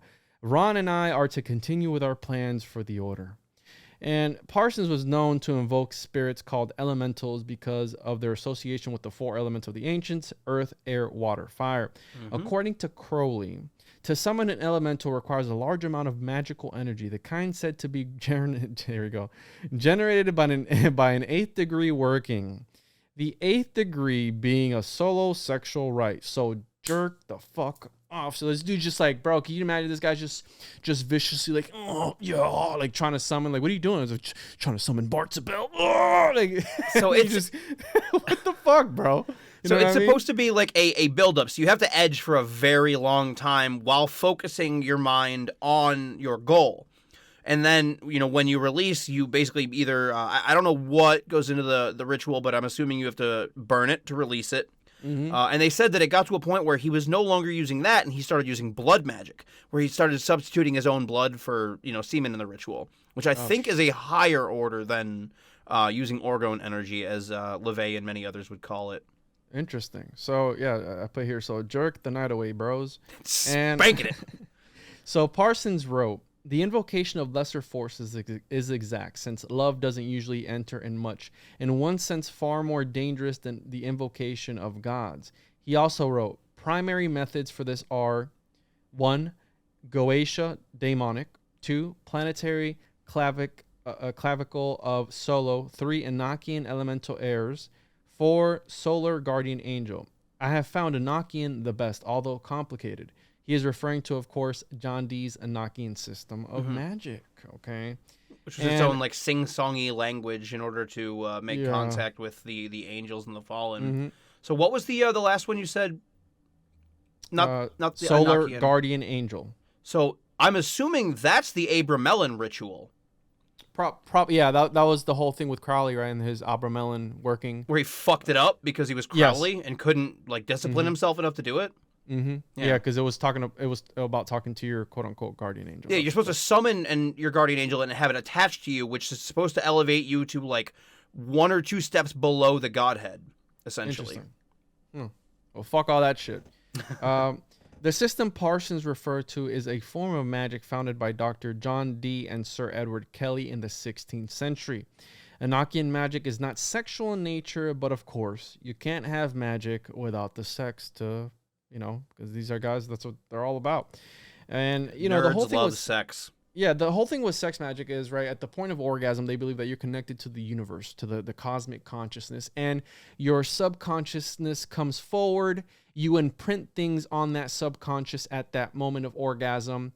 It comes back down, you forget about it, and whatever you showed your subconscious is supposed to manifest itself in other ways in the real world, because at the point of ejaculation, you are, again, connected to the universe, the source, the one, the Godhead, whatever it is. So this is what they believe. You're supposed to basically take the energy from your sacral chakra, pull it up through your spine, attach it to your crown, and then I believe, depending on the working itself, you either release it from your crown or you hold it in. Yeah, there's another one where magical masturbation, which we'll get into later, because I thought that was fucking hilarious. Yeah. That's the principle of fucking chaos magic. That's pretty much it. It's just jerking off and staring at paper sigils and trying to manifest something. So, John Dee, a godly man and a Christian who admired Enoch, was born in 1527 and was a bright boy. Christian my ass. Yeah. He was well read and eventually became proficient in various sciences. He also studied the Hermetic sciences and was appointed to be the royal astrologer to Elizabeth I. Dee would be imprisoned by Queen Mary after giving her an unfavorable horoscope reading. Elizabeth pardoned him. He also acted as an agent of espionage, signing his secret communications to her as 007. So we have the OG 007, 2 balls, 1 cane, was motherfucking John Dee, okay? Hey, so Hollywood, you fucking reptilian cowards, make that Bond. I will watch that. Yeah, can you imagine, bro? I want to see the John Dee Bond film. That'd be fucking dope. Q is just some, like, proper monk that's showing him all of his weapons. And here we have the crossbow with the cyanide tip. Using schematics and shit to, like, fucking move rocks and stuff. That'd be fucking crazy. Spoiler alert, John Dee is actually fucking Van Helsing. He's Nick Cage, bro. Well, Nick Cage has to play him. That's the law. Absolutely. Yeah. Well, he's gonna play. Isn't he gonna play Dracula here soon in 2020? In Renfield, in the film Renfield, yeah, he's playing Dracula. Which you saw the image, right? Amazing. So good. Fucking amazing. So good. We have here. Do as thou Cage shall be the whole of the law. He would. So John Dee would marry at the age of 47 and would continue independent research. By 1581, he felt he had exhausted all known sources of worldly knowledge, and that the only way to continue his quest for knowledge was to turn to the otherworldly. How fucking egotistical do you have to be like, yeah, I've already learned everything that there is to know. I need to start fucking with the occult. Is it egotism, or is it the fact that he's pretty much isolated to this one area? You're more or less isolated to the British Isles. So I'm assuming Scotland, Ireland at that point in time, maybe France, maybe Germany if you're lucky, but you're not traveling to the east. I don't even think Egypt was discovered by Westerners at that point. So you know fuck all about Egyptian or Tibetan or any of that shit. So of course he's like, I've read every book in the library 45 times. I'm tired of the known sciences. Let's go fuck with demons. Yeah, exactly. Let's go talk to angels. So Dee would acquire several magical shoe stones with the intent of taking up crystal gazing. He wouldn't be able to do it and concluded that he needed an assistant. That assistant would be the crop-eared wizard Edward Kelly, who before all this was found to be dabbling in magical workings and occultic shit. So that's why they call him the crop-eared wizard. And he didn't have his ears cropped? He did have his ears cropped. Okay. So hence the name, Anton, the cropped-eared wizard. I didn't know if it was an ironic thing, like calling a fat guy slim, or, a tall guy. So after one night where Kelly had a vision, Dee would conclude that he would assume the role of scribe, recording what Kelly relayed he was seeing. According to Kelly, angels showed him large tablets bearing unusual letters, and also that they needed to... Sounds very Joseph Smithy, doesn't it? There's a little Mormon connection. Again, I was going to read through just like one of my notes. I put bearing unusual letters and that they also needed to fuck each other's wives. So could you imagine, bro? He's scrying there in a mirror, right? He's just looking into the ether, right, is what they're doing. And he's like, huh. And Dee's like, what's up, dude? Oh, well, you're not going to believe this one. Tell me. No, you're really not going to believe this one. What is it, dude? I'm embarrassed to say. I think you might get mad, but it's not me saying it. It's the angels. They're the ones describing your wife's voluptuous, juicy ass. So, we got a wife swap, bro. Like, how do you bring? Dude, can you imagine the angels on the other side? Like, dude, just say it. Like, they're not gonna fucking fall for it, dude. You're an angelic being, bro. Just fucking say it. Stop. No, stop. You must fuck each other's wives. Oh my goodness. The rest of them are like the Impractical Jokers meme where everyone's just like, he fucking said it. Yeah. It's just a posse of like demons or some shit in the background, just like telling these guys to do weird shit. Now say you have to fuck each other's wives. Oh, that's it. I'm making that meme to promo this fucking episode. Absolutely, bro. Fucking clip away. So we have here these letters that the quote-unquote angels revealed to the duo. The Enochian key. Yeah, would become the magical Enochian language, claimed to be the oldest of them all. Language of the angels. Kelly was so afraid during the transmission because mere mention of these letters would invoke demons. And we have here, after the completion of the books, the angel dictated the 30 aethers or Aries and their 19 calls, which are for summoning angels to the caller through scrying or viewing, one is able to see what is in the aether on the other side. The first calls were considered so powerful that the angel presented to them backwards to avoid conjuring the guardians of the corresponding aethers. So pretty much the aethers are these, again, just how emanationists believe that there was concentric circles. The 30 aethers are pretty much spherical in nature, and it's just 30 different dimensions. How the Gnostics believe that there's every celestial body is guarded by a planetary demon, Right. and every demon has its own dimension, which is the orbit that it surrounds. So it's important to note too that the reason that D was afraid is because, you know, obviously they told him they had to wife swap, and the problem with that was that Kelly's wife was actually just Kelly in a wig. Kelly didn't have a wife. Kelly just walked around. I am What Kelly's the fuck? wife. Oh, I hear we're gonna be wife swapping today, big boy. Why don't you come over here and put it in my butt? That's why he was so hesitant to tell him. Absolutely, really. Damn it. So, If the Enochians commanded, I guess I have to. So let me, before I click on anything here. So tradition holds that every aether or most are guarded by harsh angels or even demons who have no patience with mere man or magicians. And eventually the angel provided Kelly with English translations. And Well, that was convenient of him, wasn't it? Yeah, that's awesome. Some other notable messages presented to the duo were: 1, that Jesus was not God; 2, that no prayer ought to be made to Jesus; 3, that there is no sin; 4, man's soul reincarnates; 5, the generation of mankind from Adam and Eve is not historical but allegorical. So I found that interesting that they said this. These angels were talking shit about God behind his back. Mm-hmm. Right? And Well, if the Adam and Eve story is to be believed, then we're all inbred. yes, absolutely, incest again. So that's a hard pill to swallow, everybody. But hey, Same thing with the post-flood, because you know, Noah had to get drunk to fuck his daughters. Jesus. I want to point out some of this I believe to be bullshit.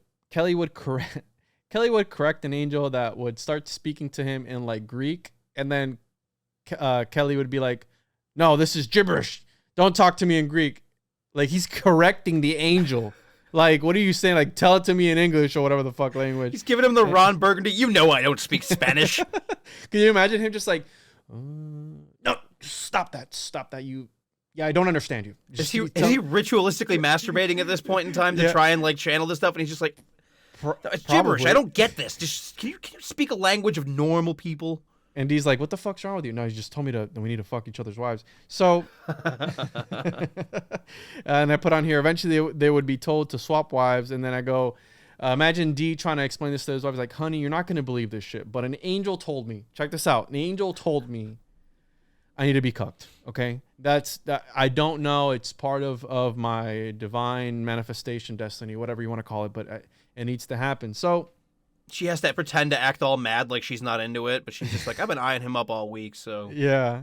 And we have here, like, and imagine, like, Edward, like, would always, like, make comments about his wife. Like, dude, your wife has some nice tits, bro. Like, awesome tits. Like, or, like, something like your children will surely never starve at the size of your wife's memories. That's a weird compliment and oddly phrased, but thanks, Kelly. I appreciate it. Thanks, bro. Yeah, don't mention it. I really mean it, though. Her milkers are wonderful. Her bosom is the most righteous bosom I've ever seen. We have here bounties of milk jugs. Noting again the synchronicities. Kelly would eventually snap and rob Dee of a large sum of money and skip town with none other than his wife. Oh, Dee's wife. How ironic, because the same thing would happen to Parsons. Hubbard would run away with money, all his money, all and Parsons' money, his yacht, and his wife, okay, his partner at the time.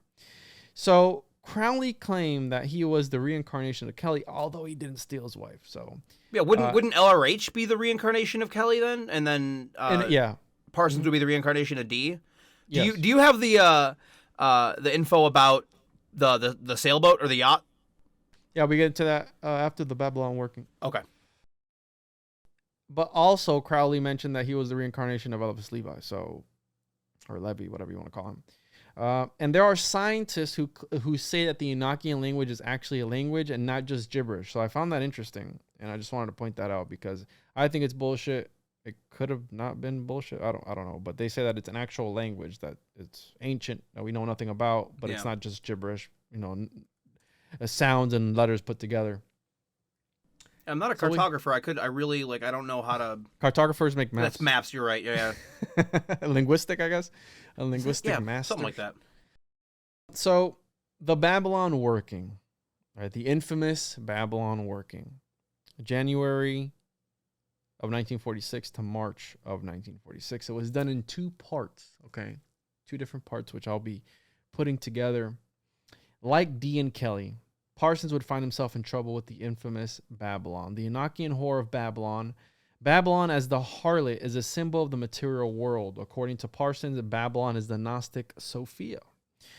The Greek name Babylon is derived from the Semitic Bab-il, meaning the gate of God. Every holy city believed it was the center of the world, the mystical center where the gate between the upper and the lower worlds are located. And using the angelic language of Dee and Kelly, Parsons would plan his magical operation, keeping diligent records per Crowley's constant advice. And I'm going to get into the whole thing of these 12 days. Parsons says 11, whatever. The working began January 4th of 1946 at 9 p.m. Parsons would write, I followed this procedure for 11 days from January 4th to the 15th, which is actually, again, 12 days, but whatever. He maybe extended it a day, and it was actually 12. Who gives a fuck? Parsons would begin choosing one of the squares from the Enochian air tablet. It is a 12 by 13 tablet, one for each element. He never said which square he picked. Also, some details were left out of the working, perhaps to keep people from trying to do this ritual as well. And it's, mind you, it's a ritual that he designed because he wanted to make up his own magical system. So it's entirely possible that he left out certain key components because a lot of magicians believe that when you create something like that, it has a direct line to you. So if he leaves everything in there, then he's essentially leaving himself open to magical attack. So that's just one idea. We have here, he prepared and consecrated his air dagger and an actual dagger that was the special talisman of the operation. He would go on to do various invocations and conjurations while L. Ron Hubbard served as the scribe. And mind you, it's a bunch of bullshit and a bunch of just chants and invocations, which I didn't write down. It's more or less 2 dudes hopped up on peyote in the desert just fucking making up gobbledygook to each other. Jerking off on parchment. That's it. Yeah, because even Parsons and Crowley both had it back and forth where they're talking. They're like, most magic is just bullshit, right? And the other half is like conmen. There were symbols copied onto virgin parchment. The symbols were of the 7 planetary signs, 12 zodiacal. Did I say that right? Zodiacal. I've honestly never heard that word. The zodiac signs. Yeah, I know, but I've only ever heard someone just say zodiac. Like I thought it was zodiacal, maybe. Zodiacal? Yeah, I guess. Whatever. Who gives a fuck? And the 12 signs. All right, Anton. The 12 zodiac signs. Yes. And an Enochian letter in the center of that. Parsons would recite various invocations from memory. One of them being the invocation of the Bornless One, etc., etc. A bunch of baloney. And there are some discrepancies in the record keeping. At one point, he invoked blank by blank and blank to visible appearance. There has been debate to fill in the blanks by the Thelema and all these other, the O.T.O, Golden Dawn, etc. And this is my favorite part right here. Parsons' most clear invocation was the quote-unquote invocation of wand with material basis on talisman. Now, use your imagination, ladies and gentlemen, and non-binary beings that are listening to this. Others. The wand is the dick. Yeah. Your mighty obelisk that reaches towards the heaven. He's laying on the ground with a big old boner. For some people, it's 2 inches. For some people, it's 3, 4, 5, whatever it is. But that I put here, dude is jerking off in the middle of the desert in front of Hubbard, trying to summon a demon. LOL. And hey, hello, Richie, you watching? Are you watching? We got anything yet? Pay attention. Look at me. Make eye contact. Talismanic magic is very interesting. If whoever's listening, if you haven't checked out the Picatrix, if you want to have a good laugh, that's a book about talismanic magic. And the way that these people are able to magically charge these talismans. Again, it's all the same thing, but mind you, this dude is doing this in front of Hubbard. I mean, can you imagine trying to keep a hard on in front of Hubbard? And like, does he look at you? Like, do you turn around, give your back to him? Like, do you sit down, like spread eagle and just like jerk off furiously? Like, how do you think this would have gone down, Anton? Like, if you were, it won't work if you keep looking at me. You have to look at my back. No, don't look at me. He's just like, did you come yet, Parsons? Hubbard, no, not yet. Hubbard's just like, do you always make these weird noises when you jerk off? No, the chance. Leave me alone. So we have here. It's kind of arid out here today. I wonder if it'll rain soon. Are you making small talk? He's like looking at the scenery. Oh, look, there's a rabbit over there. How joyous. It's getting kind of cold outside here. You know? We have here on I'm January... shrinking. On January 5th, Parsons continued the ritual and noticed a strong windstorm beginning suddenly about the middle of the first invocation. The entire thing took about 2 hours, and there's things that he might have done it 2 times in a row. Okay, it working would continue. What the fuck? The working would continue. At one point, they would invoke using, how you said earlier, using blood material bases. So some say it was a substitute. You said it was might have been his actual blood. No, I was saying it's a substitute for orgone energy, which is semen. Oh, well. But it's supposed to be possibly be stronger. But I think, I have my own theory on that. It's because his dick was chafed from jerking it in the desert with all that sand. He's like, you know what? I'm just going to cut myself. I'm tired of jerking off with sandpaper. He's just fucking ejaculating air at one point. It's like, my foreskin is literally full of sand at this point. I'm tired of it. On January 9th, he invoked twice replenishing material basis. So you had to have a boner, but you wouldn't, ejaculate.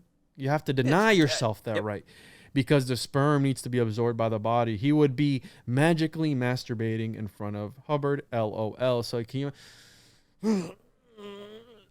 you all right, dude?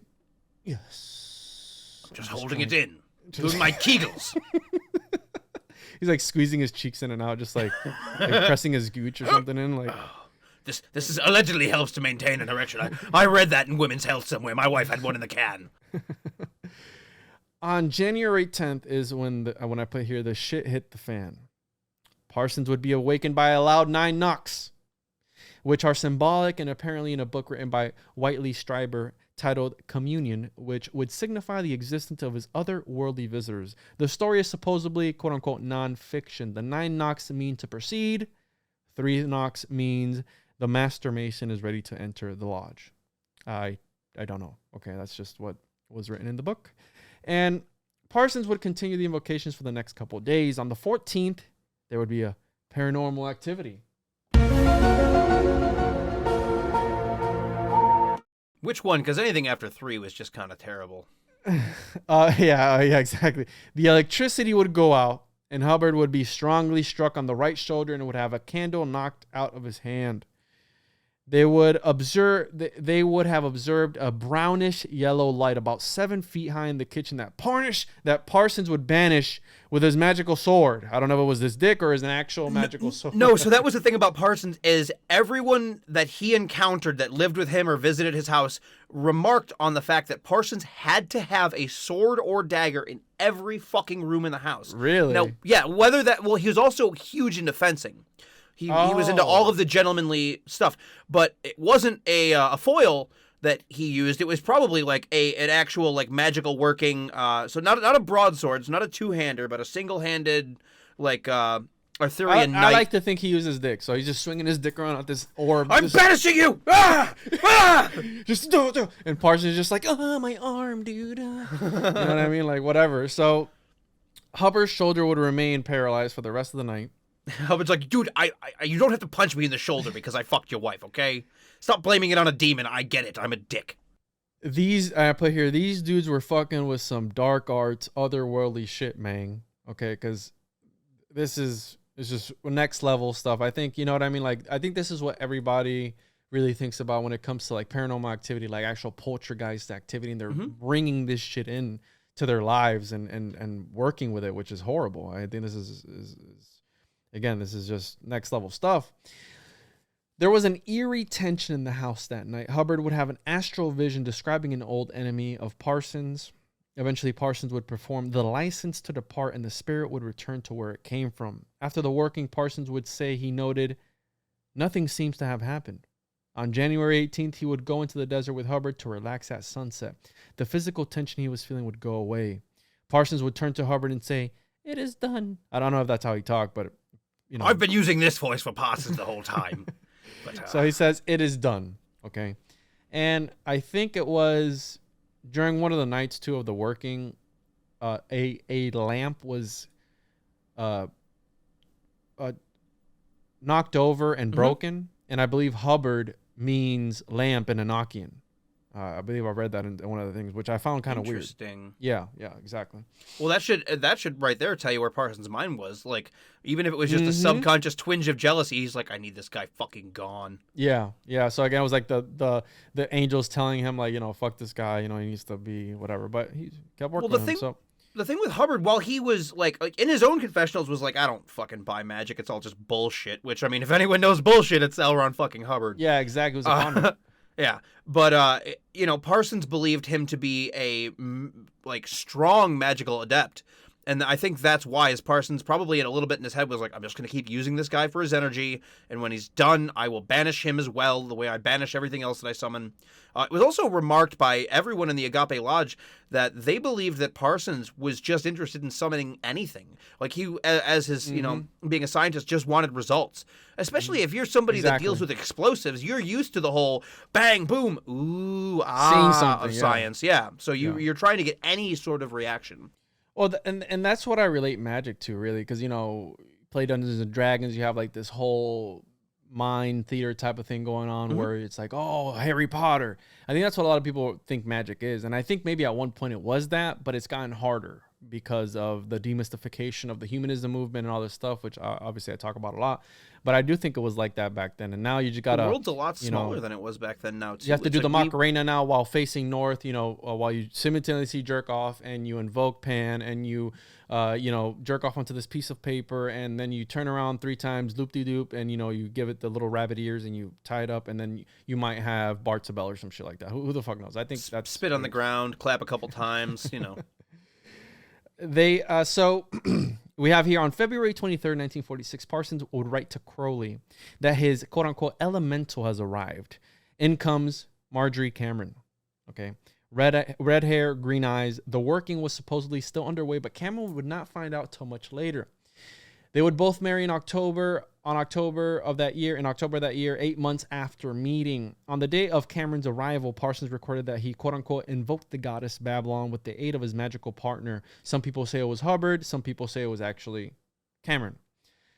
And this would consist of them being in bed for 2 weeks. After Cameron would return to New York to break up with her boyfriend that she had at the time, and she would eventually return. The day after she left, Parsons would go on to the Mojave Desert and jerk off to invoke Babalon again. So I don't know if he jerked off, but I'm sure he did. It's a crucial component, right? Yeah, exactly. So again, the solo rite is masturbation. So he would go on to be communicated with and would write this down as, quote unquote, the Book of Babalon. In this, there would be directions from Babalon to the expected, quote unquote, magical child. The Book of Babalon is not to be confused with the record of the Babalon Working. So he had this communication with this otherworldly entity that was talking to him about magical children, which plays a role later on. And in March 1946, Cameron would return and would have to prove herself to Parsons. She did this by providing a sign. That sign would be that she claimed seeing a silver cigar-shaped UFO. And then I put here, she saw a flying dick. Yep. So Jeff Bezos' rocket is actually also a time machine, and it went back, and that's what she saw was this big, giant longwanger. So, I mean, it's appropriate, too, because that's what they're doing, the staff of the, whatever. And again, rockets, Parsons, so who the fuck knows? Hubbard would return with a description of a vision he had, because apparently he was away at the VA doing some other stuff because he was in the Navy, just like how Cameron was in the Navy. Okay, there's some connection there, and somebody else in their life was in the Navy as well. Hubbard would return. They worked on when they built the jet engines before, going back to earlier in the episode. They worked on a couple naval ships because that was what the first jet engine tests were, where they just slapped them on a couple planes and basically launched them off of aircraft carriers. And apparently, during one of the tests, they when they built the early rockets, it just spit soot and smoke everywhere. Oh yeah, the yellow stuff or something. Yeah, so you have all of these naval officers dressed up in full dress, just like, fix the smoke and you got a fucking deal. call us when you fix the smoke. Hubbard would return with a description of a vision he had had. He claimed to have a vision of a quote-unquote a savage and beautiful woman riding naked on a great cat-like beast. This is also the cover of the book Stranger Than You Think, which was the book that Parsons was obsessed with. After continuing the working, Parsons would complete an invocation where he would burn the Enochian air tablet using the first part of the ritual. He would also smash a small statue of Pan, which had been his favorite possession. When he did this, he claimed that the same instant he did, the roof on his guest house caught fire and was damaged. So... what the fuck? Yeah, I don't know. Okay. After, let's see here, Crowley was pretty pissed off at Parsons and how reckless he had been. He wrote to him on March 15, 1946, leading Parsons to turn over the operation of the Agape Lodge to Roy Leffingwell, who had actually, that was one of the bigger things too, is that Crowley wanted to have an interaction with Parsons in real life, but it wasn't possible due to the war and all the ongoing other shit as well. Like Mussolini himself shut down the Abbey of in Italy. Yeah, how much of a bastard do you have to be for Mussolini to kick your ass out of Italy? Shit, bro, that's crazy, man. But so he basically was getting really pissed off with Parsons, and part of that was that Don Quixote poem and shit, and was just like, dude, you're not. You're fucking up, man. But remember, that was Crowley's bread and butter. Crowley was penniless and despised by most of Europe at this point in time. So most of his money is coming from the Agape Lodge in California. Yes. So he's like, dude, please don't fuck up my revenue stream. Please. The whole purpose of this working, the Babalon Working, was to birth a child. Let me edit this here. I put to bird a child. Jeez, this is a late night writing of episodes. To birth a child, the moon child into whom Babylon would incarnate, also known as the homunculus or little man. I'm a little man. The child was said to be, quote unquote, mightier than all kings of the earth.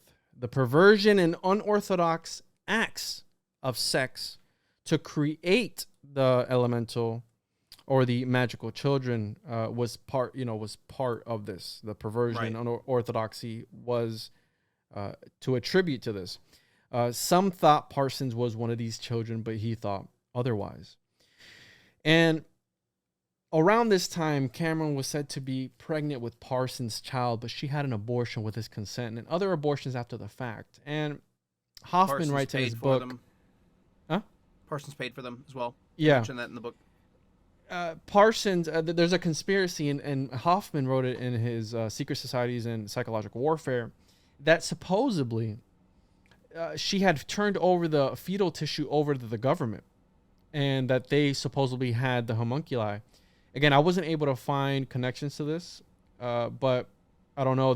She turned over this fetal tissue over to the government, right? So the whole conspiracy is that the government knows about this shit, and they're just, they say that they inserted L. Ron Hubbard as like this spy in there and to watch him and to infiltrate. I believe it was Carmen, one of the two. Hubbard said that. Yeah, Hubbard was like, I was actually a spy. It's like, fuck you, Hubbard. No, you weren't. You were getting some tail, and you just were like, I'm gonna hang out here for a little while. This place seems cool.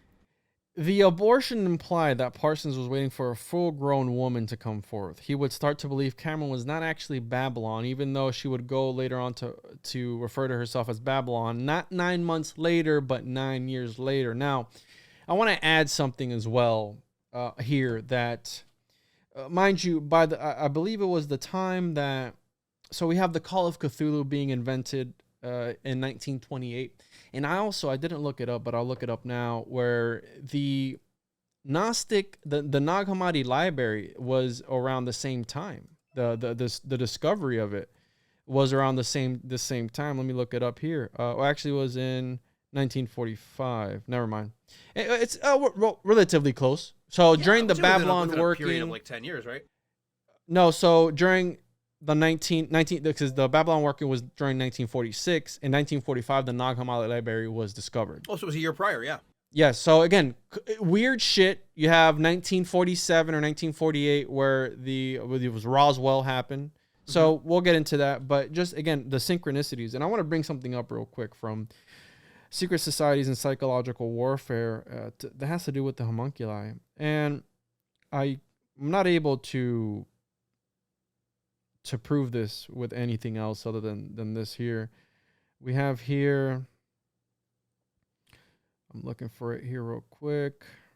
Anyways, supposedly during the testing of the atomic bombs in New Mexico, there would be scientists that would, here we go. Parsons, Hubbard, and the O.T.O knew that during the first atomic bomb blast at the Trinity site in New Mexico, the land of enchantment, a large steel cylinder nicknamed Jumbo by construction workers had been placed near ground zero.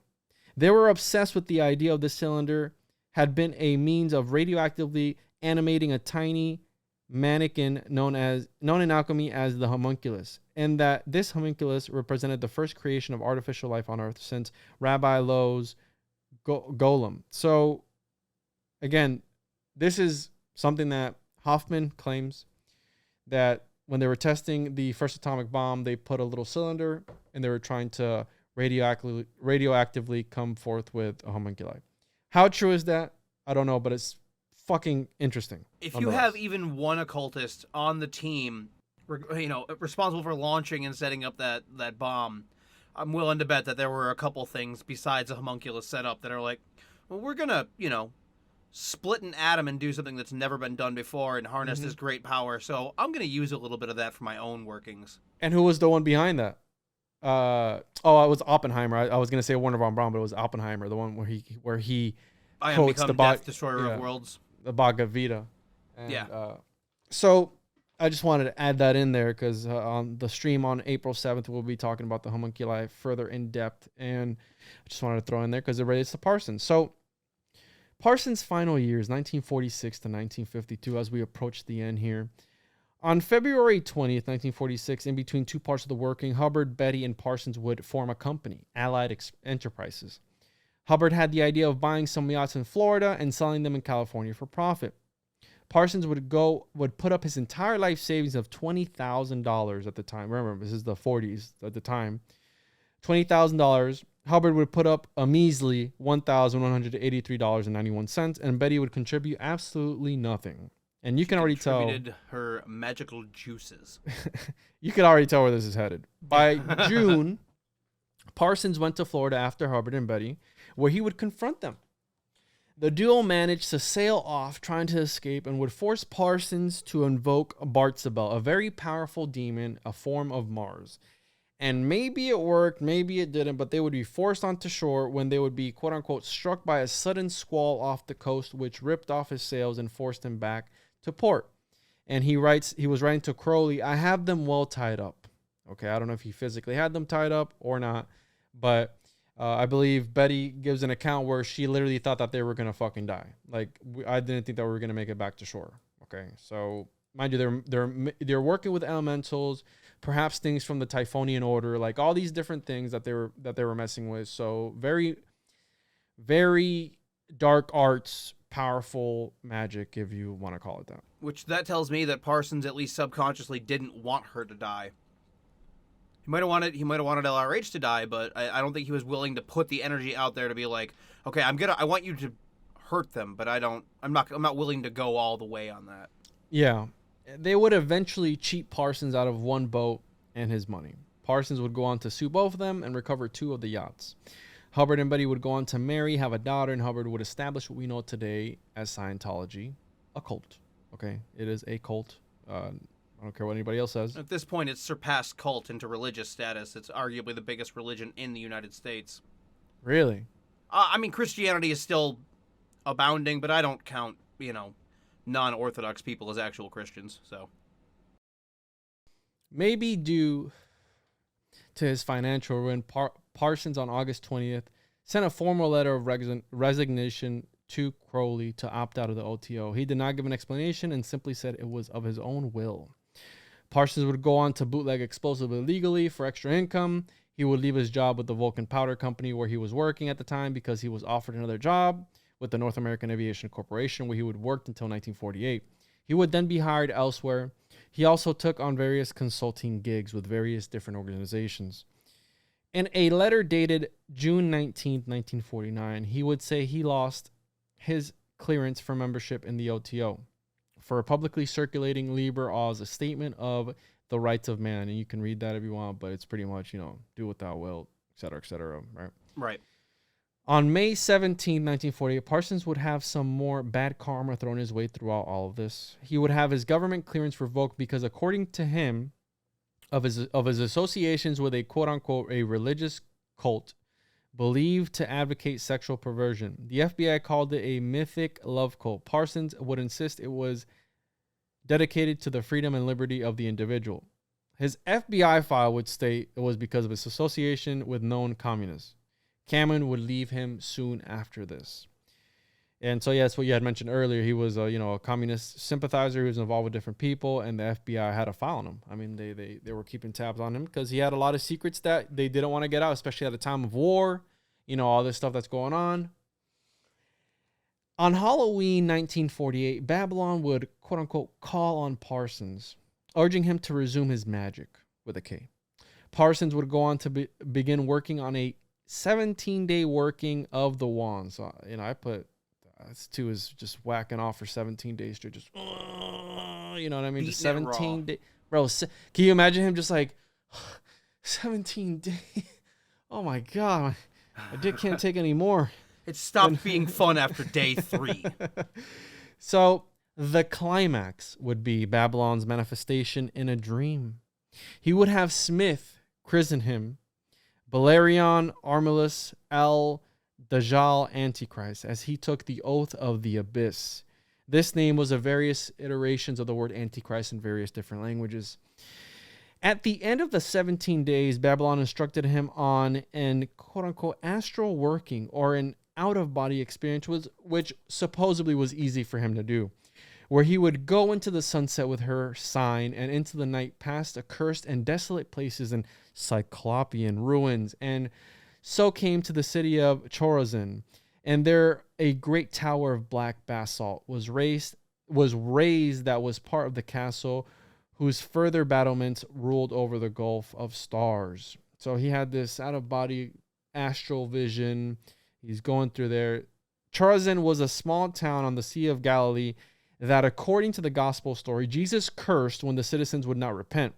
Later legends claim that the Antichrist would be born there. The black basalt ruins of the city's old synagogues are still standing today. Okay, so I think I'm pretty sure the temple that's supposed to get rebuilt in Revelation is in Jerusalem. That's the Temple of Solomon, I believe. Is it? I think. Okay. Don't quote me on that because I don't know 100%, but I'm pretty sure it's the Temple of Solomon. I don't know. Probably. It's a temple. Okay, that's the one that they're saying that they're rebuilt. Right. The oath of the abyss involved the total denial of the world and detachment from ego. It took Parsons 40 days where he would emerge to claim grade of a quote-unquote master of the temple. He was 33 when he took this oath. Crowley was 34. The crossing of the abyss is part of the Enochian system where you must traverse the aethers in reverse. Now, Crowley would have done the same and supposedly was possessed in the process, like full-on possession, and his gay boyfriend that was there was like, "Oh my God, Neudberg? Crowley, what's wrong with you, bro?" He's like, "I am Chorazon," or it was a different demon. But anyways, he was, I think it was Corazon, some shit like that. Yeah, but yeah, oh my God, Crowley, are you okay? Oh my God, he was like just trying to whatever. It was a full-on possession, which he miraculously came through to the other side, and. After I am a demon. Now bring me some bread and wine, for I hunger and thirst. Bring me some butts, preferably male and butts. your cock. After the 40 days, Parsons wrote a 2-page document titled The Book of Antichrist. In it, is the prediction of the manifestation of Babylon upon the earth within 7 years. He also predicted that an entire nation would embrace Thelema. Babylon told him that this would only happen if he would survive the next 7 years, which he didn't. No. Spoiler. Spoiler. He did not. So it's kind of fucked up that this demon's like, hey, dude, you just got to survive for another 7 years. But deep down inside, like, that demon was like, this motherfucker's not going to make it till... This son of a bitch has 6 months. Oh, my God. What an asshole. It's like, it's the same demons that were talking to D and Kelly. Like, tell him he's got to survive for another 7 years. And it's like, but we both just fucking do it. You know what I mean? Like, his lifeline's right there. It's like, yeah, I'm fucking aware. I'm looking at it right now. So it's just, these two are just the reincarnation in each separate life, and these demons just constantly fuck with them. It's Ren and Stimpy, bro. They're just like fucking with them. Like Tom and Jerry or some shit like this. Oh my God. You're destined to do this for eternity. They're like outcasts, like somewhere in hell, like fucking Satan hates them, and like they're just like, what, you guys fucking with the humans again? I'm sorry, Dad. They just found the one room that Satan can't see, and they're like, if we just hang out here, I mean, we don't gotta do shit. They're the two laziest demons, and they're basically just playing Xbox, which is just fucking with these two mortals that keep getting reincarnated over and over. Like, shit. Now make one of them eat shit. Yeah, absolutely. Like, tell him the next initiation, he has to eat his own shit. And fuck these goats. Yeah. Oh, that's nice one, dude. Nice touch there, dude. Just fuck the goats. Absolutely. Should we have him eat goat shit? What the fuck is wrong with you? My God. You had to take it there, didn't you? So, I want to note that in the Black Pilgrimage, which is the first part of the Book of Antichrist, Parsons compares himself to several infamous figures from the past. One of them being Simon Magus, Gilles de Ritz, which was a satanic witchcraft serial killer of back then, and he supposedly had a contract with Satan, with the devil, and the devil, he was on the devil's payroll. Was it that one, or was it the one of Joan of Arc? Wait, what was this dude's name? Gilles de Retz. Gilles de Retz. I think this is the one with Joan of Arc. I may have them mixed up. Because you know which one I'm talking about, the satanic serial killer. No, so I when you say satanic serial killer, I am harking back to the episode Tom and I did on the German Pitanias. How do you spell that? Never mind. It's Gilles de Rais, Derais. Got it. And he was the right hand man for Joan of Arc, which he was supposedly accused. Killed kids. Yeah, he was accused of killing a bunch of kids. Okay, so mind you, also Bluebeard. Yes, Parsons is comparing himself to this. But what was the serial killer? The one that you did? It had a similar name. Peter Neers, who was also a black magician and carried a leather pouch full of baby pots. Yeah, exactly. Yeah, so I'm getting them two mixed up. But either way, this Gilles de Ritz was a piece of shit too, which supposedly he was raping kids and killing them and like doing horrific shit. I mean, use your imagination. So Parsons in this essay, he's comparing himself to Simon Magus, which we know who that is, Gilles de Ritz, which is Joan of Arc's right-hand man at one point, Francis Hepburn, Earl Bothwell, which I don't know who the fuck that is, and Count Cagliostro, okay, which... Cagliostro. Yeah. Cagliostro. Apparently he was like a magician or some shit. Yeah, that name's been used in pop culture a fuck ton, too. He was with... the guy who would reincarnate himself over and over again. What was his name? His name is escaping me. The famous magician, bro. That he said that he reinvented himself a bunch of times. Edward Casey? No, not Edward Casey. What the fuck's wrong with me, dog? Hold on, bro. Edward Casey was a serial killer, wasn't he? Not Edward Kelly, right? No, not Edward Kelly. Here, I got it. Hold on. He was an occultist, and he was associated with... anyways, this guy was a fucking piece of shit, bro. A thorough nutter, if you will. Yeah, it's kind of hard to read with these on. If Parsons was associating himself with it, he was probably a piece of shit. Okay, and I want to figure out the name of that one guy that I told you about. I don't believe it was Edward Casey. It was Edward. Man, he was like a medium, and they said that he was like reincarnated himself a bunch of times. Edward Casey was a clairvoyance, but there was somebody else. Anyways, that's besides the point. Sounds familiar, but the name is escaping me. Do you think a lot of the Parsons was just because he was going through his second separation, and he's like, no, I'm having a midlife crisis, and I'm even darker and edgier than I am. Yeah, he's like, you think you're fucking edgy, Gillis Doris? Well, I'm more edgy than you, bro. He's just walking around being like, I don't know what she sees in Hubbard. I'll kill Hubbard. I killed kids all the time. Just stomping around in his room, trying to hype himself up. He compares himself to some fucked up people in history that did some fucked up shit. Says a lot about his personality and his psyche to begin with, that he would even, those people would emotionally resonate with him, and that would be something that he would look to as, a hero. Yes, or not even a hero, but like an idol, not an idol either, but I don't know, a role model or another part of his personality that he sees him. Sure, I mean, yeah, just a role model and a fucking medieval serial killer that raped and killed kids. I mean, sure. I mean, whatever floats your boat. That's how a lot of true crime people are now. I hate to bring up that stereotype, but there are a fair number of women and men out there that are like, oh, they're dreamy. It's like, they are a bloodthirsty murderer, and you're an idiot. Yeah, absolutely. And in this work, the Black Pilgrimage, he refers to Babylon as Hilarion. The name comes from one of the Mahatmas, or ascended masters of theosophy, Hilarion Smirdis, who was to have been the angel who dictated the book of Revelation to John. And we all know who that is. And the conspiracy is that this Hilarion was actually Hillary Clinton, because she was born around this year. Well, yeah, that goes into the whole, Hillary Clinton actually being the descendant of Aleister Crowley. Yes, and we do not know why he referred to Babylon by this name, but Cameron would choose this as her magical name later on, and she went to go and do. She went on to do a bunch of fucked up shit, and the Israelite government would go on to recruit Parsons to help with the construction of explosive plants and development of rockets and other arrangements which Parsons would design, build, and operate. He would have to relocate to Israel for this. And there was some pushback from the FBI because, as you can imagine, there is, it's a time of war. They don't want other countries. They were a new ally. They don't want, people figuring out their secrets. And this is J. Edgar Hoover-led FBI times. So, I mean, not good times for most people.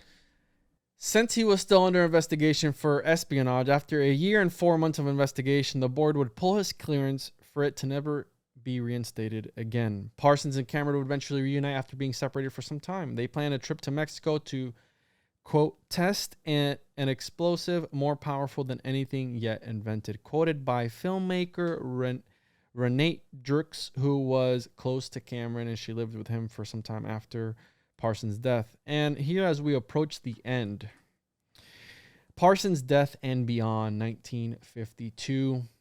On Tuesday, June 17th, 1952, at 5:08 p.m., Parsons would set off an explosion that would be heard as far as a mile away, and he was at the center of it.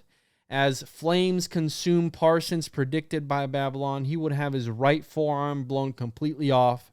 The blast broke his other arm, both legs, left a gaping hole in his jaw, and shredded his shoes. I had to put that in there. Shredded his fucking Nikes. It just shredded them to smithereens, okay? That's a really common thing with explosions and shit. They said that a lot of the time it happens, like when you had suicide bombers in the Middle East, they would be literally blown out of their shoes. Just pull the fucking Nike, the Jordans right off your fucking feet. Yep. Well, it's like that dude that got into the dude that became a stain on the pavement in California a couple months ago, I want to say, was on that 130-mile-an-hour motorcycle chase. Oh shit! They said that he went right out of his fucking shoes and his pants. Oh, I think I might have seen that. Wow, that was fucked up. Parsons would survive and was still conscious when the paramedics showed off. The blast blew off the stable doors from their hinges, knocked over 2 walls, and tore a hole in the floor. Smaller doors and windows were blown from their frames, and 2 greenhouses 25 feet away were shattered. A grand piano in the house was shifted enough to break one of its legs. Windows on the houses next door were broken. One of the residents upstairs was, quote unquote, lifted off the couch by the violent blast. So you imagine he was like he was talking on the phone and just like boom, like what the fuck was that? What just happened?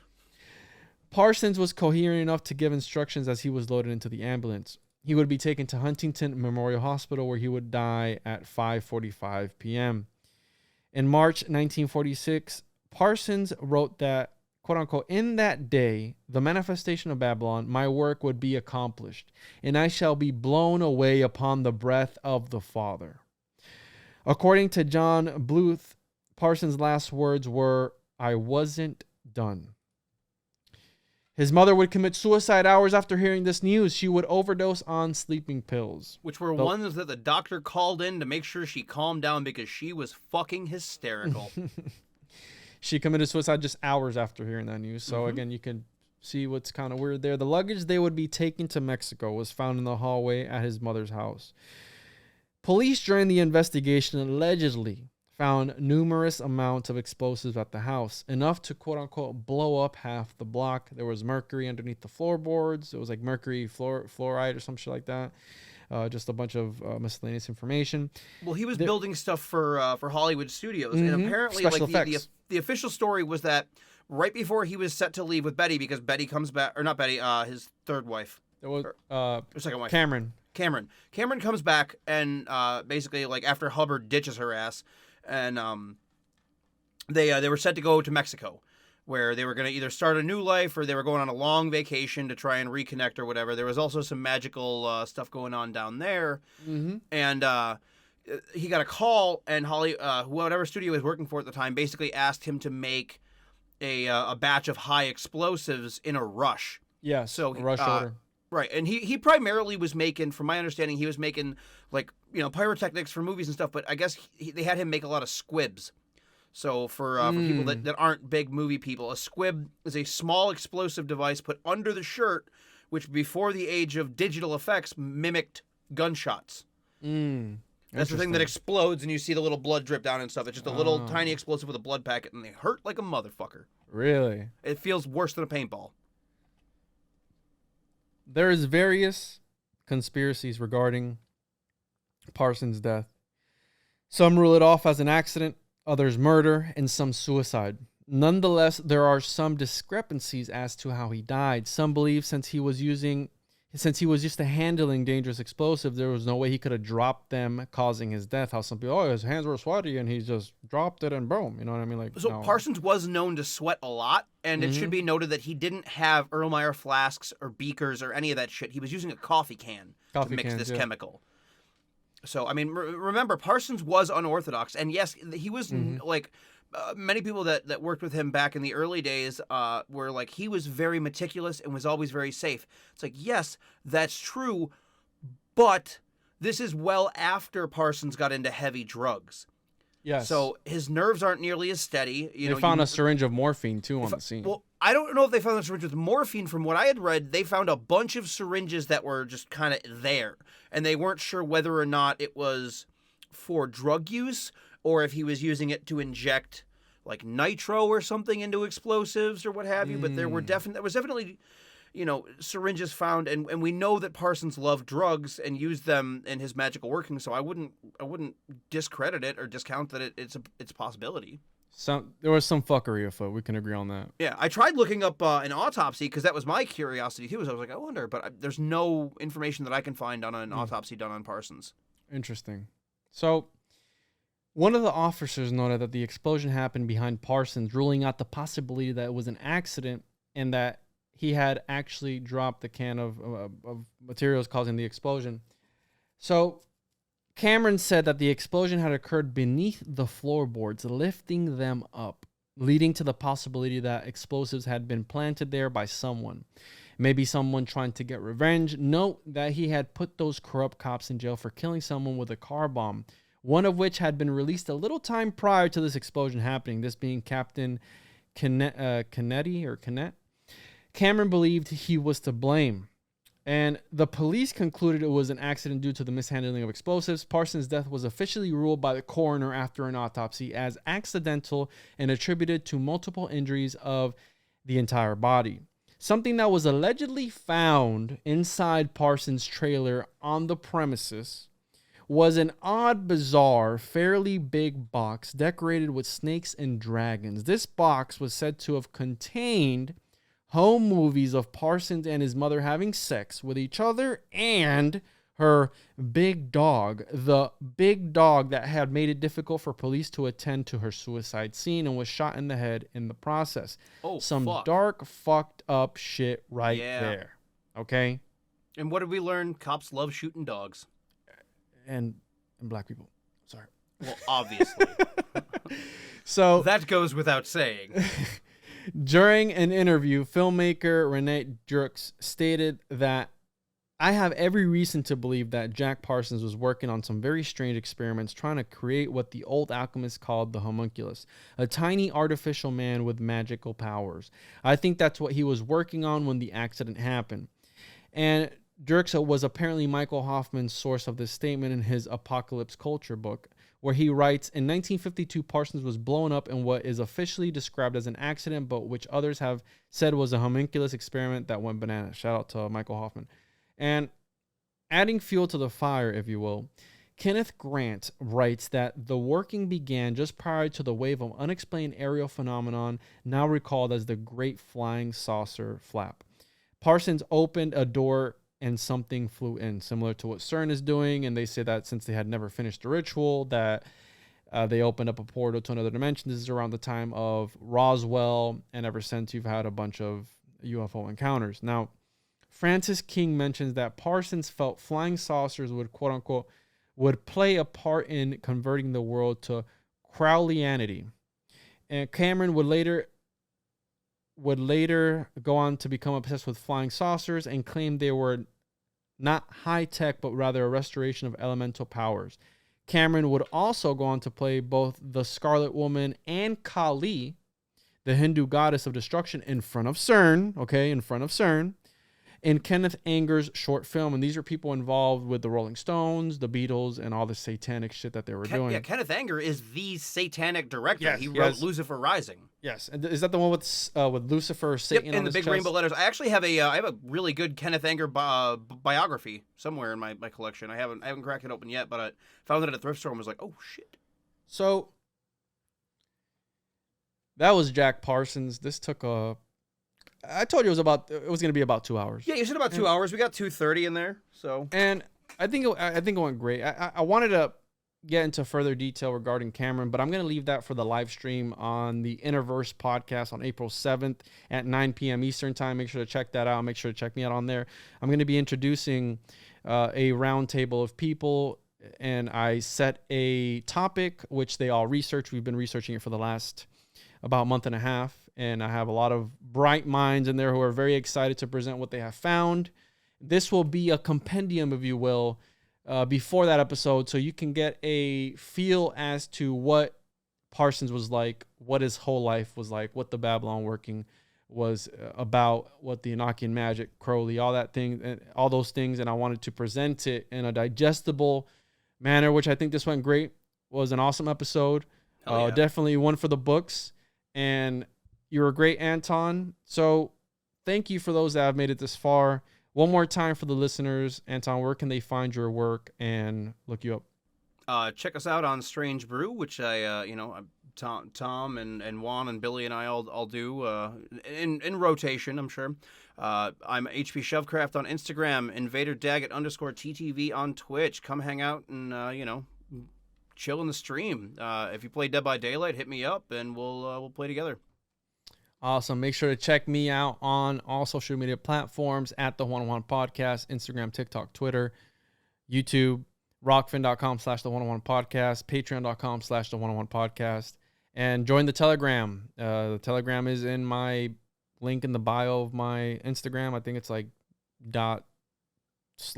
whatever the fuck. However you get on Telegram, the One Podcast. Join us there. Got a little group of people going there. People give feedback on the show. You can throw ideas my way, whatever. I want to hear from you guys. So thank you so much. Thank you, Anton. This was fucking man. great. It's a blast as always, dude. Literally was a blast as always. It was an accidental pun, just like Jack's accidental death. Next, we will probably get into Crowley, because I did a lot of research on him while researching this. So I have a base for that episode, and we'll do a deep dive on Crowley. Maybe after that, we can do L. Ron Hubbard or somebody else. Do Hubbard, then do LeVay after that. Yeah, we'll figure it out. But thank you, everybody, for sticking around this long. Appreciate you guys. Stay strange. Don't be a piece of shit. Love each other. And until next time. Stop summoning demons.